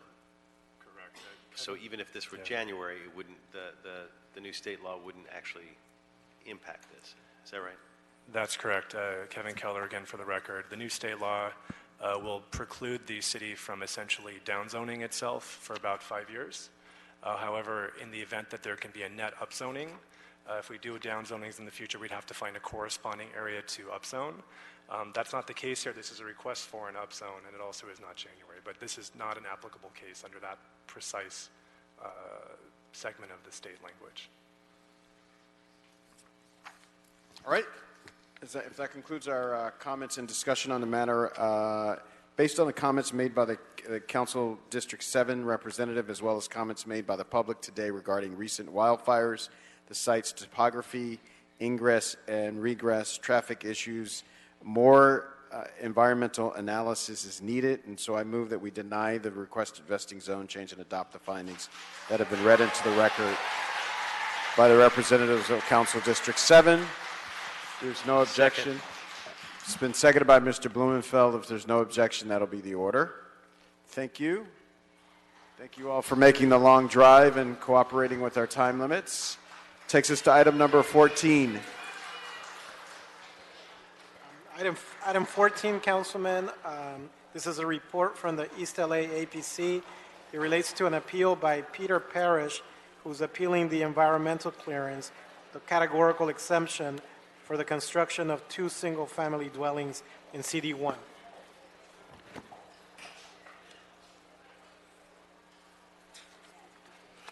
All right, this is number 14. We have a report from staff. Yes.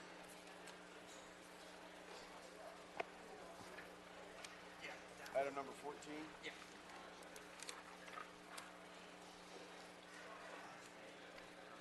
Yes. Good afternoon, committee members. My name is Nicole Sanchez with the Department of City Planning. The item before you is an appeal of a categorical exemption, case number ENV 2018-306-CE, located at 824 West Cynthia Avenue within the Northeast Los Angeles Community Plan area and the Mount Washington Glassell Park specific plan. The project includes the construction, use, and maintenance of a 2,657 square foot, 2-story, single-family dwelling with an attached 2-car garage on a vacant upsloping hillside lot within the Mount Washington Glassell Park specific plan. On February 13, 2019, a partial appeal to the January 29, 2019 Planning Director's determination to approve the project permit compliance review for the subject project was filed. In response to this appeal, the East LA Area Planning Commission modified the conditions of approval, in which a new condition was imposed to require the applicant to provide a landscape plan that shows a minimum of 3 trees, including 2 existing trees and 1 new significant tree as defined by the specific plan. At its meeting on June 26, 2019, the East LA Area Planning Commission adopted the conditions of approval modified by the Commission and amended the findings. On August 12, 2019, the East LA Area Planning Commission issued a determination where they denied in part and granted in part an appeal to the Director's determination pursuant to Section 11.5.7c of the Los Angeles Municipal Code. Subsequently, on August 21, 2019, the environmental appeal before you was filed. The 2 appeal points raised are related to the Mount Washington Glassell Park specific plan. The first appeal point is that the applicant The first appeal point is that the appellant believes that the proposed total floor area has not been calculated correctly and was done in error. The second appeal point is that the appellant believes that an existing significant tree, as defined by the specific plan, is being impacted by the construction activities. The appeal points raised in response to the August 12, 2019 appeal decision report are related to standards in the Mount Washington Glassell Park specific plan and are not CEQA related. Furthermore, the tree in question is not an identified protected tree per the city's protected tree ordinance. Therefore, staff finds that the appellant has not raised appeal points that merit a modification or change in the categorical exemption designated to the project. Furthermore, the appeal points do not meet the substantial evidence standard needed to demonstrate that the project does not qualify for an exemption to the categorical exemption pursuant to CEQA Guidelines Section 153.00.2. That concludes staff presentation. I'm available for any questions. Thank you so much. If you all could hang there, we have some public comment on this item as well as hearing from the appellant and applicant. If you could just thank you so much. So do we have an appellant here? Mr. Parrish, come on up. You have 4 minutes, 59 seconds or less. Thank you. My name is Peter Parrish. I reside at 820 Cynthia Avenue, directly next door to the project in question. And I want to state rather clearly that this project has been approved contrary to both state law, CEQA, and city ordinances. And specifically, I want this Plum Committee to focus on 2 things. The maximum floor area, okay, either by the Mount Washington Glassell Park specific plan or the baseline hillside ordinance, which I think is a little bit more restrictive and should apply. So you've got a maximum floor area, and then I want to point out that the developer needs to add up all the living space and come up with a floor area. If the floor area exceeds a maximum floor area, you can't have a categorical exemption. You simply can't. It's not the proper, it's not appropriate. So I believe quite sincerely that the applicant erred in the downward direction or in the upward direction regarding maximum floor area, and erred down in the actual project floor area. So when we do our own calculations, we come up with a conclusion that the floor area has been exceeded, and therefore a categorical exemption is not appropriate and an MND is. Now, we urge the Planning Commission to do an independent calculation. They declined to do so. So there is not a single city agency that I'm aware of that has verified the applicant's calculations. And so we respectfully ask this body to set aside the director's decision, remand this project back to the planning department to recalculate the floor area as it should have been done in the very first place. Thank you very much. Thank you so much. Do we have a representative of the applicant? 4 minutes and 59 seconds or less. Hi, my name is Bing Ye. I'm the owner and the architect.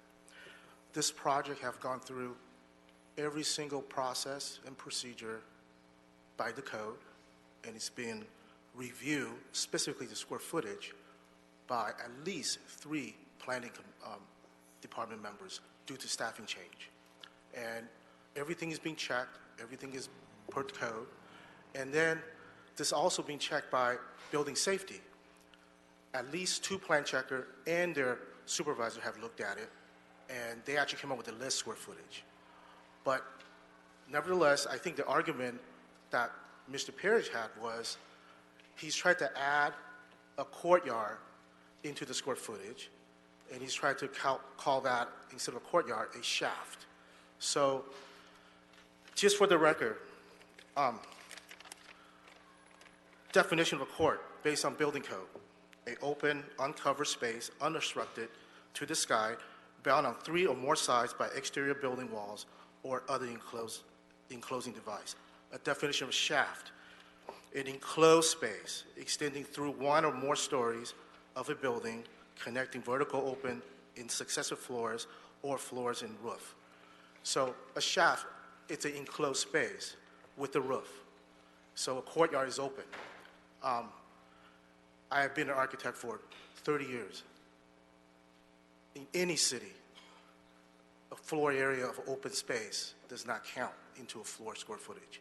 But as far as the rest of the calculation, it's straightforward. The square footage is listed on the cover sheet. The calculation, it's been checked, and that's, I don't know how else to explain it. Thank you. Could you state your name one more time for the record? Bing Ye. Thank you. All right.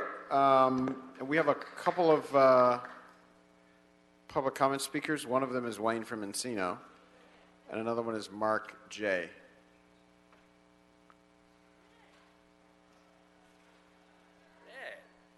So yes, like Gil Cedillo, a.k.a. Gil Cedillo, we support this project.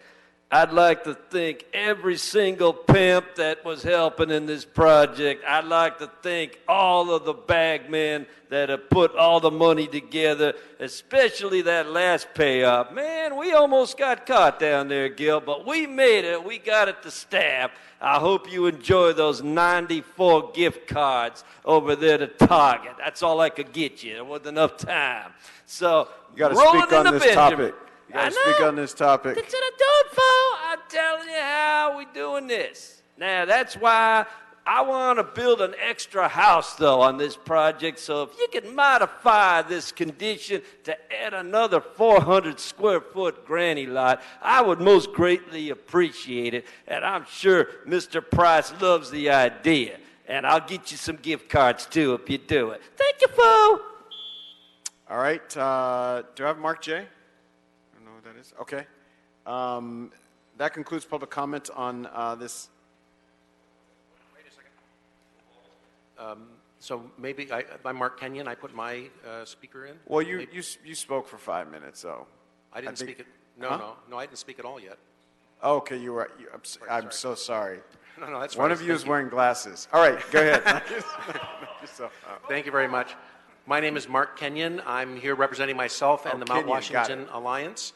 And I want to speak just to the CEQA issue. So there is substantial evidence in the record. I was holding up for Mr. Parrish the developer's own drawings, and here in yellow show the areas that he has not counted that are required to be counted per the specific plan.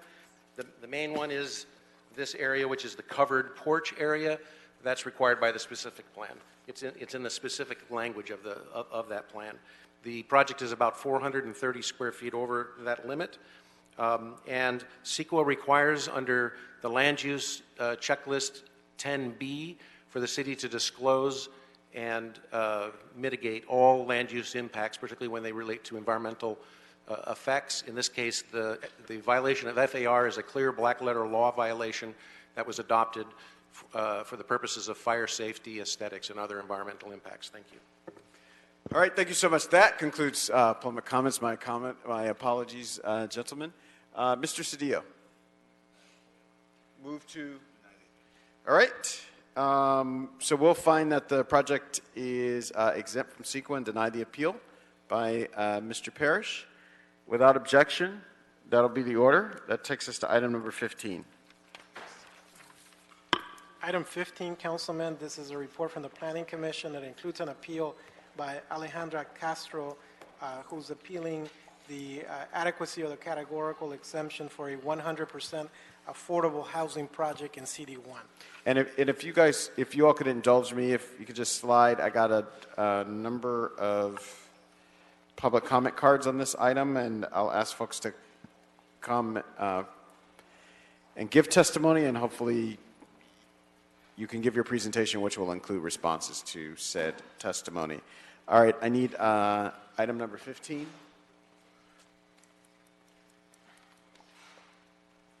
Alex Castro, Susan Hunter, Robert Lifland, Anthony McCoy, Shada Hampton.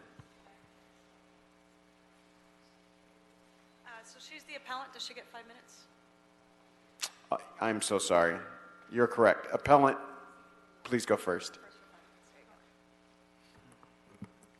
Good afternoon. My name is Alex Castro, and I'm here today to speak on behalf of my neighbors as president of our Tenants Association. The following are statements that I would like on public record. These are just a few of the series of events in the past that led me to distrust Abode. At our first meeting between Abode and the current residents of Grandview, they handed out papers with information regarding our relocation. We had many questions for them, to which they simply replied, "We don't know."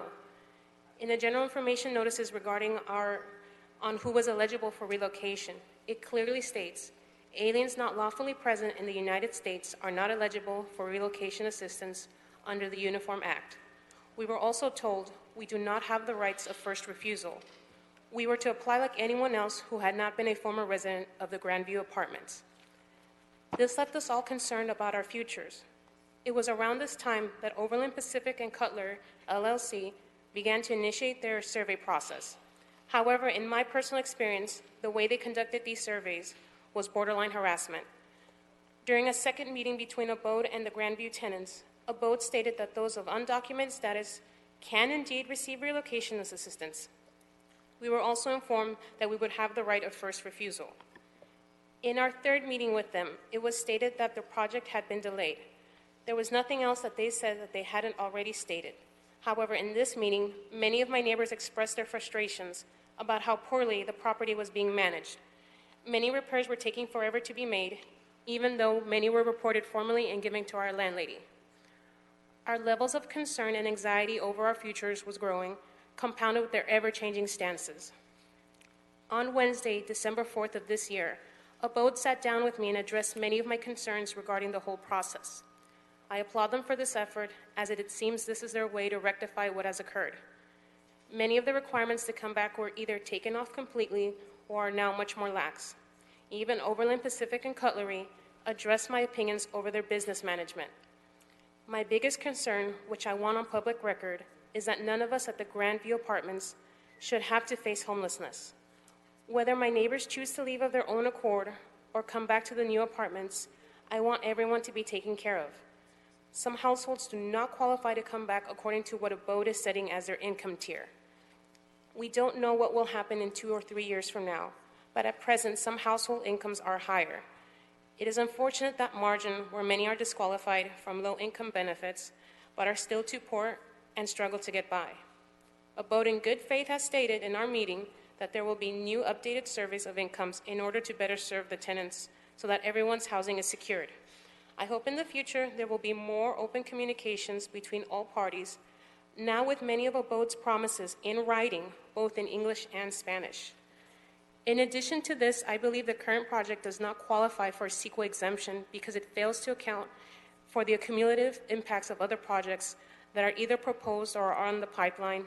These projects are 933 South Park View, 22 condos proposed. 827 South Grandview, 11 RSO units will be demolished to make way for a 60-unit building. 66-8 Coronado, 122 units will be constructed. 2500 Wilshire at Coronado, 248 units will be constructed. 2801 7th Street at Hoover, 158 units will be constructed. 2901 Wilshire at Hoover, 644 units will be constructed. 2405 8th Street and Park View, 144 units will be constructed. Thank you very much for your time. Thank you so much. And I called on you all in order, so I'll ask you to take your seat. I'm going to call you back up. I'm going to call you back up. I'm going to call you, but you. Oh, me? Yeah, I'm going to call you back up, and Susan and all of you, after we hear from the applicant. Yeah, after the, yes, I messed up, so it's my fault. We'll call the applicant representative forward. Thank you.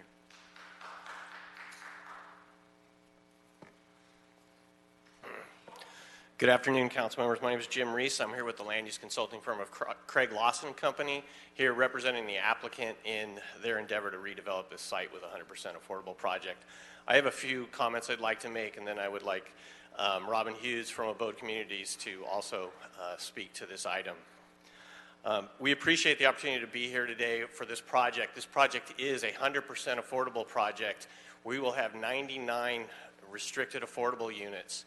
Existing on the site today are 36 RSO units, and again, we're replacing them with 99 restricted affordable. We find this to be a better protection for housing than the current RSO, which goes up to market rate as soon as somebody leaves the unit. In our situation, these will be deed restricted for 55 years, and in fact, in most of Abode's projects, they re-syndicate their loans 25, 30 years into it to bring out operating capital, and that requires an additional 55-year covenant. So we really believe that this project helps address affordable housing in the city by creating 99 new restricted affordable units. We're increasing the housing supply in the area by 64 units. And then a large concern is what happens to the tenants. My client is concerned about this as well. They have had a lot of outreach, as was highlighted to you from the appellant. We spoke to them a year before we bought the property and have been in contact with them ever since. And our relocation it's an extensive relocation package where we are offering the right of first refusal. There's been some misleading information that says that people based on their citizenship status would not be offered that first right of refusal.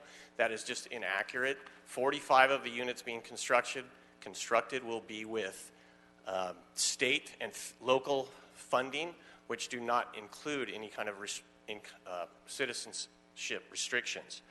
Consequently, we do not believe that the merits of their appeal grant you to overturn this approval that was unanimously approved by the City Planning Commission. We also, I would like to just highlight, the CE does look at cumulative impacts based on the projects that were in the pipeline at the time we filed the case. With that, I'd like to ask Robin to say a few words, and our team is here to answer any questions, as well as we submitted a detailed letter to each one of the appeal points, and I'm happy to go through that as well. Good afternoon, committee members. Again, I'm Robin Hughes, President and CEO of Abode Communities. It's great to be here before you today to talk with you a little more about Abode Communities. We've worked in a number of your districts, so we know our work. We have been very open and transparent with the tenants at Grandview from the very beginning in terms of the redevelopment activity at the site, and when questions have arisen around citizenship, first right to return, we have consistently said that the tenants there in the building will have the first right of refusal to return to the property, and that everyone would be eligible for relocation benefits regardless of their citizenship status. We will work with the residents to ensure that our tenant selection criteria for return are consistent with and allow them to return to the building, and making sure that our units are allocated based upon their income levels and that we will have units available to them when they return. I think, again, there's been a lot of misinformation about the intent of the development and who has the eligibility to return, but we've tried to be very transparent about this. We are very committed to making sure that this site is affordable long-term. There's concern in this neighborhood about gentrification, and that's not what this site is about. It's really about making sure that these units remain affordable to extremely low, and very low-income families, including people experiencing homelessness. We appreciated the opportunity to sit down with the appellant recently to go over the issues of concerns that she had about the property, and we will continue to be open and transparent with the residents currently living at Grandview. So thank you. Thank you. You look like you were chomping at the bit to use those 30 seconds. I appreciate you. All right, Susan Hunter, Robert Liffland, Anthony McCoy, Shada Hampton, Margarita Lopez. Susan Hunter, Los Angeles Tenants Union. Basically, the project should not be exempt from CEQA due to a health and human safety risk, which is the risk of displacement. Many of these tenants are in a citizenship process. If that process is disrupted, they could face deportation. Since Abode has made so many verbal promises, I think that the best way of fixing this and the only real mitigation is a condition of approval in writing, which Abode still has not done. We just want something in writing. We want a condition of approval that requires a guaranteed right of return for any tenant who qualifies under any level of affordability, with a correlating plan for the interim for construction for where they will live. Since they're saying they're going to do it, we should be able to do this. That's all we're asking for. Just make it a condition of approval. We'll all agree to it, and I think we'll all be happy. Thank you for your time.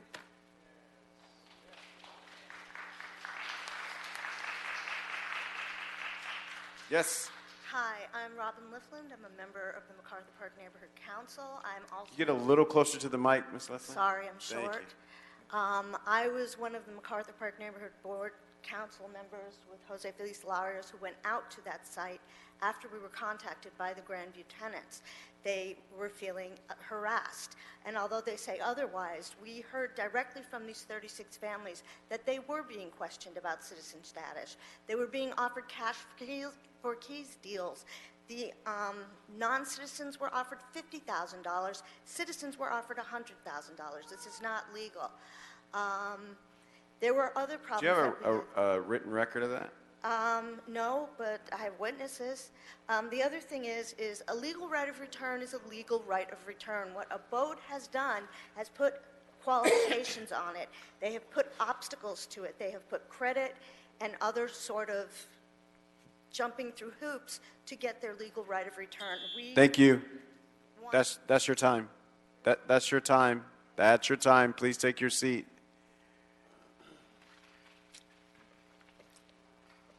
How you doing? Good. My name is Anthony McCoy. I am one of the returning residents from Roland Curtis Garden, and I am here to show my support for the Grandview apartment. When she was talking about the return of resident, I'm one of the old ones from the old Roland Curtis, and I'm one of the new ones, so they do let you come back. I can say that much. And also, you registered to vote? You registered to vote? Me? Yes. Yes. Good. You live in District 8. All right, go on. Okay, also what I was going to say, I appreciate everything that they've done with the new building as far as the the gardening, and where they have the setup where people come on site, you know, and deal with whatever's going on, and having the people there that we can always go to if we need help, and the security and all that. Thank you. Thank you. Hello, my name is Sade. I am a resident at Roland Curtis Garden through Abode Communities, which has been a big blessing for me and my family. They have a scholarship program, they have an after-school program, they have a summer school program. They also have tutoring, and you can also go downstairs and get referrals. It's so comfortable, it's so spacious, it's so modern, that I just thought it would be a good idea for me to let anyone know that Abode takes very good care of their residents, and I'm very proud to be a resident at Abode Communities. Thank you so much.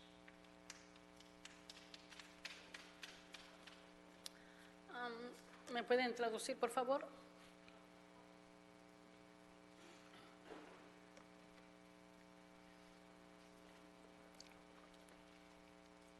No, we got it. Thank you.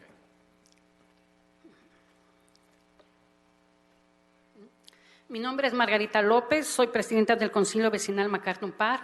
Hi, my name is Margarita Lopez, and I'm the president of the MacArthur Park Neighborhood Council. Y miembro del Comité de Planeación. And I'm also a member of the Planning Committee. Cuando fueron los inversionistas a nuestro comité, nos prometieron que efectivamente este proyecto iba a ser para las personas de bajos recursos. When the investors came to do a presentation at the MacArthur Park Neighborhood Council, they said that this was going to be a project for a low-income community. Y que podían regresar, pero lo que queremos es por escrito. They said that the ones that were completed with the building, we would have the right to come back, but we are asking them to give us that in writing. Y me decepciona que los estén acosando a nuestros inquilinos. I am very disappointed because I know that they have been harassing the tenants. ¿Qué es eso que le estén preguntando su estado migratorio? What's about that, asking about the immigration status? Why are you asking that? Nuestro concejal Cedillo en su oficina tiene entendimiento de todo esto, y yo creo que tiene que ser responsable para ver esta situación. Esto no debe de pasar en nuestra comunidad. Our council member, Gil Cedillo, has knowledge that this is happening, and I think that he should make sure that this does not Sit down, happen. Mr. Spindler. Okay, entonces yo lo que pido y les pido a todos ustedes, por favor, que tomen cartas en el asunto y que todo lo que se diga en palabras se lo lleva el viento. Queremos todo por escrito, lo que le están prometiendo a nuestros inquilinos. I'm asking you to look into this to see what's really going on, and that also I want everything that has been said in writing. Thank you. Thank you. Jim Reese, Mike Dennis, Jose Felix Larios, Chrysanth Altman. I spoke already. I'm happy. Great, thank happy you. to take a couple more minutes, but It's quite all right. We appreciate you. Buenas tardes a todos. Mi nombre es José Félix Cabrera. Good afternoon. My name is Jose Felix Cabrera. Lario está bien, ok. Lario. Ok, en noviembre del 2018, In November of 2008, los inversionistas vinieron a nuestro comité de planning. the investors came to our planning committee meeting. En ese momento yo era el presidente. I used to be the president. Nosotros solamente recomendamos. Ellos tenían que regresar a la Junta General del Concilio Vecinal MacArthur Park. We can only advise, but they were supposed to go back as a committee. They were supposed to go back to the general MacArthur Park Neighborhood Council meeting. Ellos no regresaron. They never came back. Ellos nos dijeron que este proyecto iba a ser 100% de bajos ingresos. They said that this project was for a very low-income individuals. Que las personas iban a recibir su reubicación y tenían también la oportunidad de regresar a vivir pagando menos de lo que están pagando en estos momentos. They said that they were all going to be getting a relocation packet and that they had the right to come back and that they were actually will be paying less than what they were paying at the present moment. Para mí es una falta de respeto que en noviembre del 2018 los estén acosando, intimidando por su estatus migratorio. Now, we're in the year 2008, they started intimidating and harassing the tenants. I think this is very disrespectful. Tengo más de 15 años viviendo en la comunidad, yo conozco la mayoría de los inquilinos de ese edificio. I have been in the community for years. I know a lot of tenants in the area. Thank you. That concludes your time. It was 4 minutes. It was only 4 minutes. Supposed to give me 5. Oh, no, he's saying because I'm translating, he gets double time. That's some funny math. One more sentence. Ok, por favor, quiero que escuchen todos. Estamos en un país de leyes y de reglas. Please, Quiero que I se want you to respeten. listen. We are in a country where we have laws, we have rules. Follow them. Quiero que se respeten y aquí estamos nosotros para defender a nuestra comunidad y a nuestros inquilinos. We need to respect the law, and if you're not, we're going to be here to make sure that you do. Thank you so much.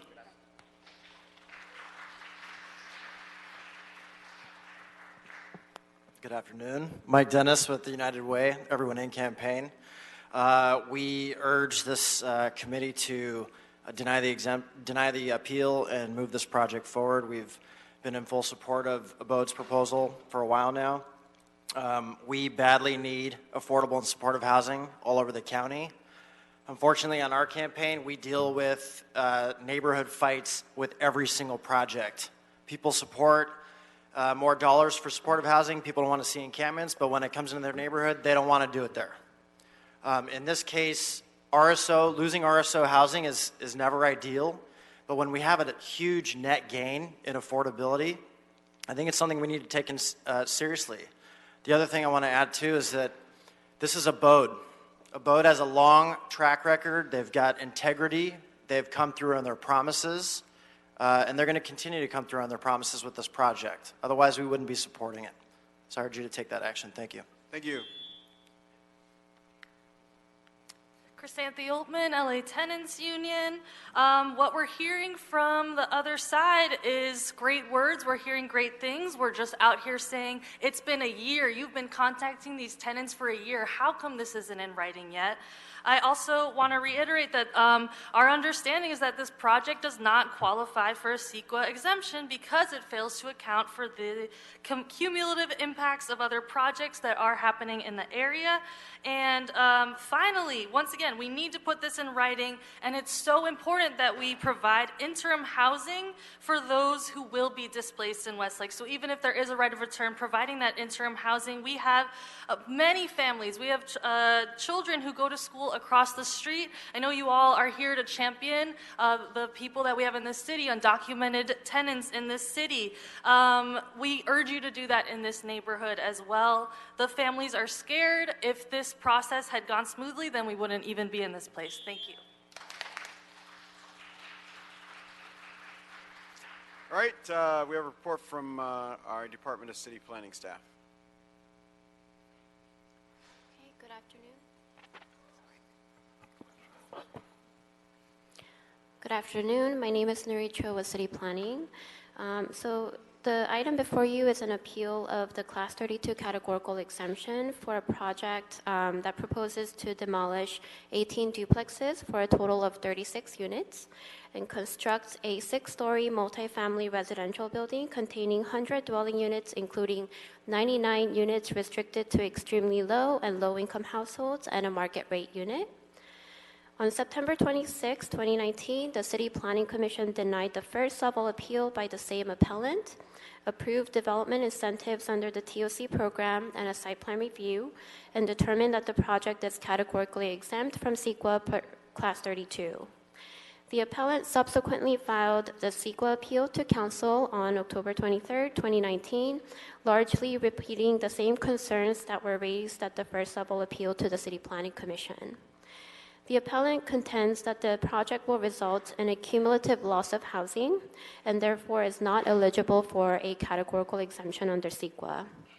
In response, staff would like to clarify that the project will replace 36 existing units with 100 units, resulting in a net increase of 64 units.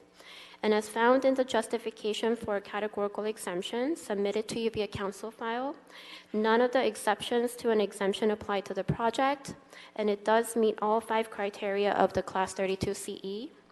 And all other appeal points pertain to the City Planning Commission's determination and findings on land use entitlements, which is final and not further appealable to City Council.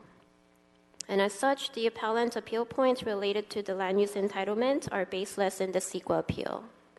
In conclusion, planning staff recommends that the Plan Committee deny the CEQA appeal and sustain the City Planning Commission's determination that the project is exempt from CEQA. This concludes staff presentation, and I'm available for any questions. Thank you. Thank you so much for your report, and thank you for everybody who's come to sit with us in this meeting to give testimony on this project. Mr. Cedillo.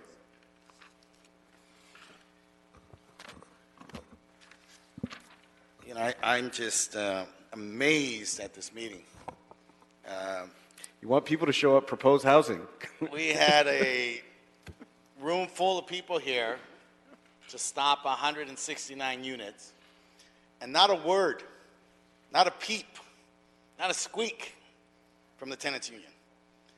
Now we've got somebody here who wants to build 100% affordable units.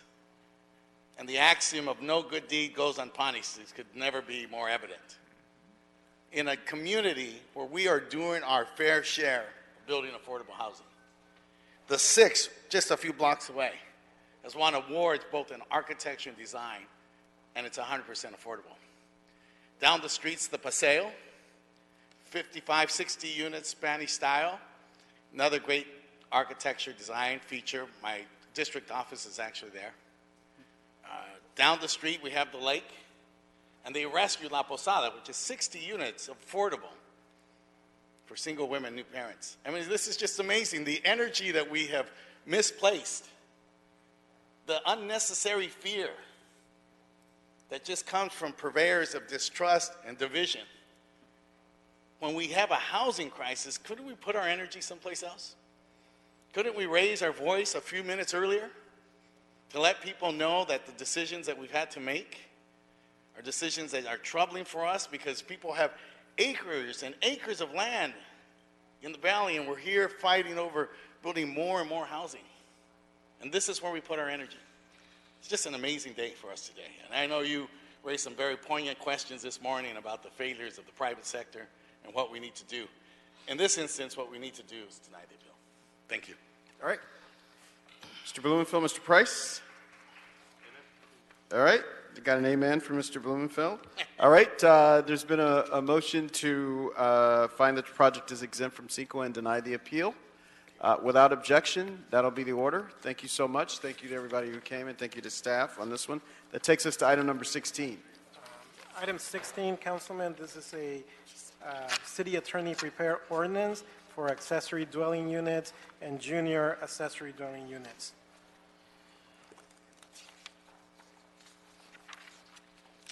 All right. We've got a report from Department of City Planning, but I've got some public comment speakers that if we could take those beforehand, it would be great. We'll begin with Mr. Wayne from Encino.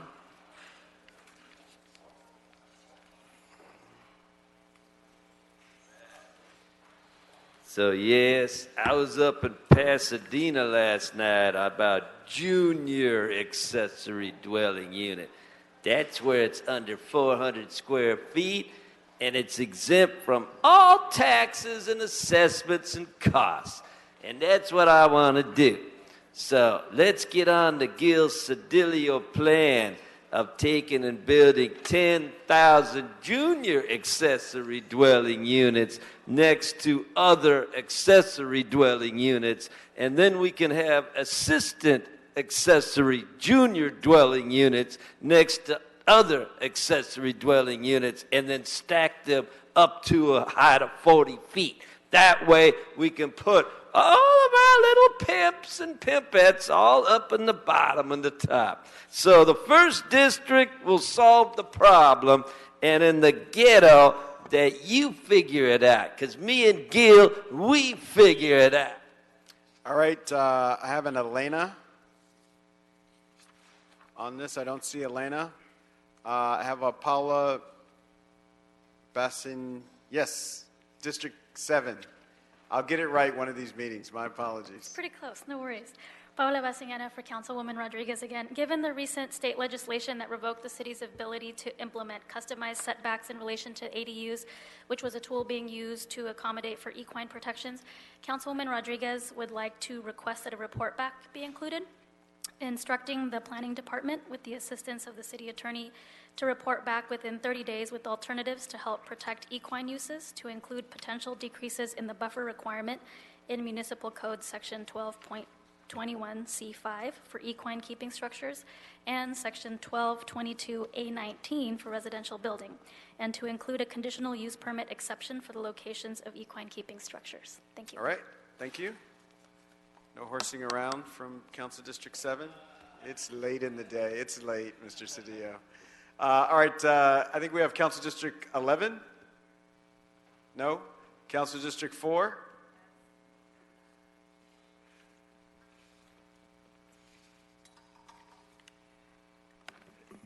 Good afternoon, council members.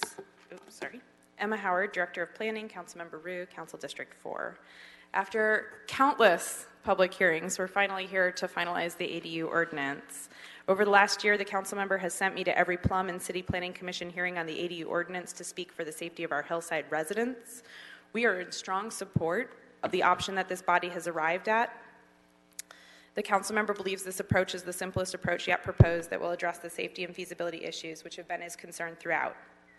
Given the length of the review process, we do have one last big ask, and it's that this ordinance be passed with urgency to go into effect on December 31st of this year. The lengthy public review process has allowed the ordinance to be fully vetted and in strong shape to move forward. Meanwhile, a number of state bills regarding planning will go into effect on January 1st. The planning department and the city attorney have already reconciled most of this legislation. However, in an abundance of caution, it is Councilmember Rue's request you move the ordinance forward with urgency and ensure legislation is finalized this year to be absolutely sure the work we've undertaken is accessible to our constituents as soon as possible. This will also resolve a standing issue around parks fees for ADUs and multifamily zones, giving the Parks Department final direction that as of the 31st, they not be mandated to collect the fee from ADUs in multifamily zones, which is something your committee has already given instruction on. This would help finalize several pending ADU projects in our district in less than 3 weeks. The council member wants to thank you for your consideration, leadership, and thoughtfulness in this process. This is a thoroughly vetted ordinance. He thanks our constituents who have given their time to the city to speak on behalf of all of us, and the staff of City Planning, in particular Arthi Varma, Callie Hardy, and of course Matthew Glesney, who spent the year working their way through a truly immense list of ordinance analysis and concerns. Thank you. Thank you so much. All right, we have a report from Department of City Planning. If it's okay, could the city attorney give a brief report first? Sure. We're happy to hear from the city attorney. Steve Blau, Deputy You can get the mic a little closer. Steve Blau, Deputy City Attorney's Office. Just as a brief synopsis, this is an ordinance that was initiated by Planning back in November 2016. It's been to CPC 4 times and to Plum 4 times as well. The last time it was a Plum was on August 20th of this year. The modifications made by Plum included, among others, modifications to protect equine, modifications to include movable tiny houses as ADUs, and modifications concerning ADUs in the hillside areas. On August 20th, modifications were made, and this body directed the city attorney to transmit an ordinance approved as to formal legality. In the interim, on October 9th of this year, the state passed 3 important ADU bills: AB 881 governing ADUs, AB 68 governing JADUs, or junior accessory dwelling units, and SB 13 concerning delayed enforcement against ADUs. The state law, the new state law, which becomes effective January 1st, is intended to streamline and expedite the ADU process. There are a lot of modifications to the ordinance that's before you now compared to what was before you at Plum. Those modifications were made primarily by the City Attorney's Office to accommodate compliance with the new state laws. The modifications include, among others, the most significant modifications are there was a deletion of the provision concerning or attempting to move ADUs away from the back lot line. This is required because under state law there are new provisions that provide for ADUs 4 foot from rear lot lines and side lot lines. Those provisions were intended to help protect equine keeping, and I think the request by CD7 today is a report back concerning what other modifications or amendments to other code provisions might be made to help protect equines. There are new provisions in this draft that's before you today concerning ADUs interior to dwelling units. There are changes in the new ordinance concerning ADU sizing. There's provisions in this new ordinance concerning ADUs on multifamily zone lots and within multifamily structures. And there's a provision in this ordinance that a new application for an ADU must be acted on within 60 days of the city's receipt of a completed application, all mandated by the new state law. The changes are all, there are other changes as well. They're all detailed in the reports that were transmitted last week. And planning is here. I'm here in case you have any questions. Thank you. Good afternoon, Callie Hardy with City Planning. I don't have much to add to the City Attorney's report. They've summarized the changes that were made during form and legality as a result of the changes in state law. One thing I would just like to highlight is that the Planning Department has prepared revised findings to support that final ordinance, and so those have been transmitted to the council file for your consideration. And that concludes my presentation. Happy to answer any questions. Thank you so much, Mr. Blumenfield. Great, thank you, Mr. Chair. I'm happy to see their hillside regulations appear to have withstood the changes adopted by the state law.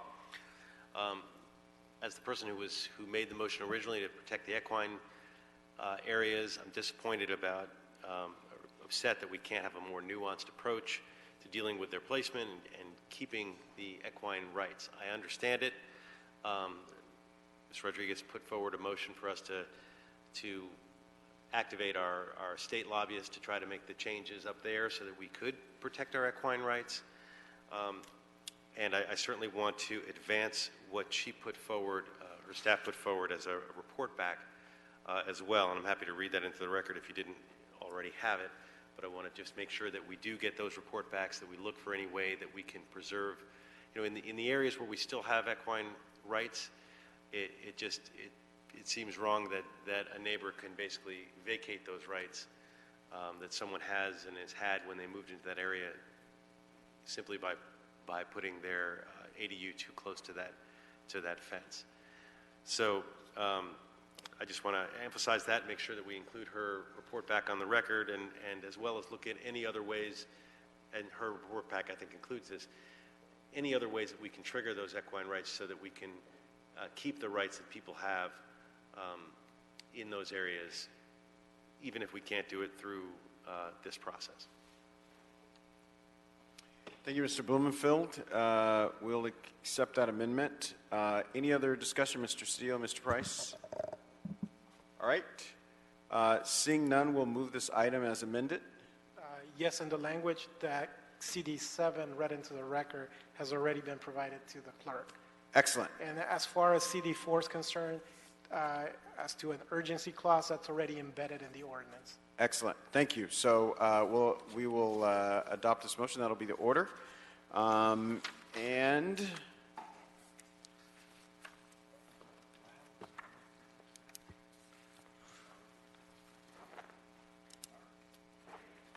all right. Can you confirm that concludes our business for this Tuesday? Councilman, that concludes the meeting. Excellent. We're adjourned. Thank you so much.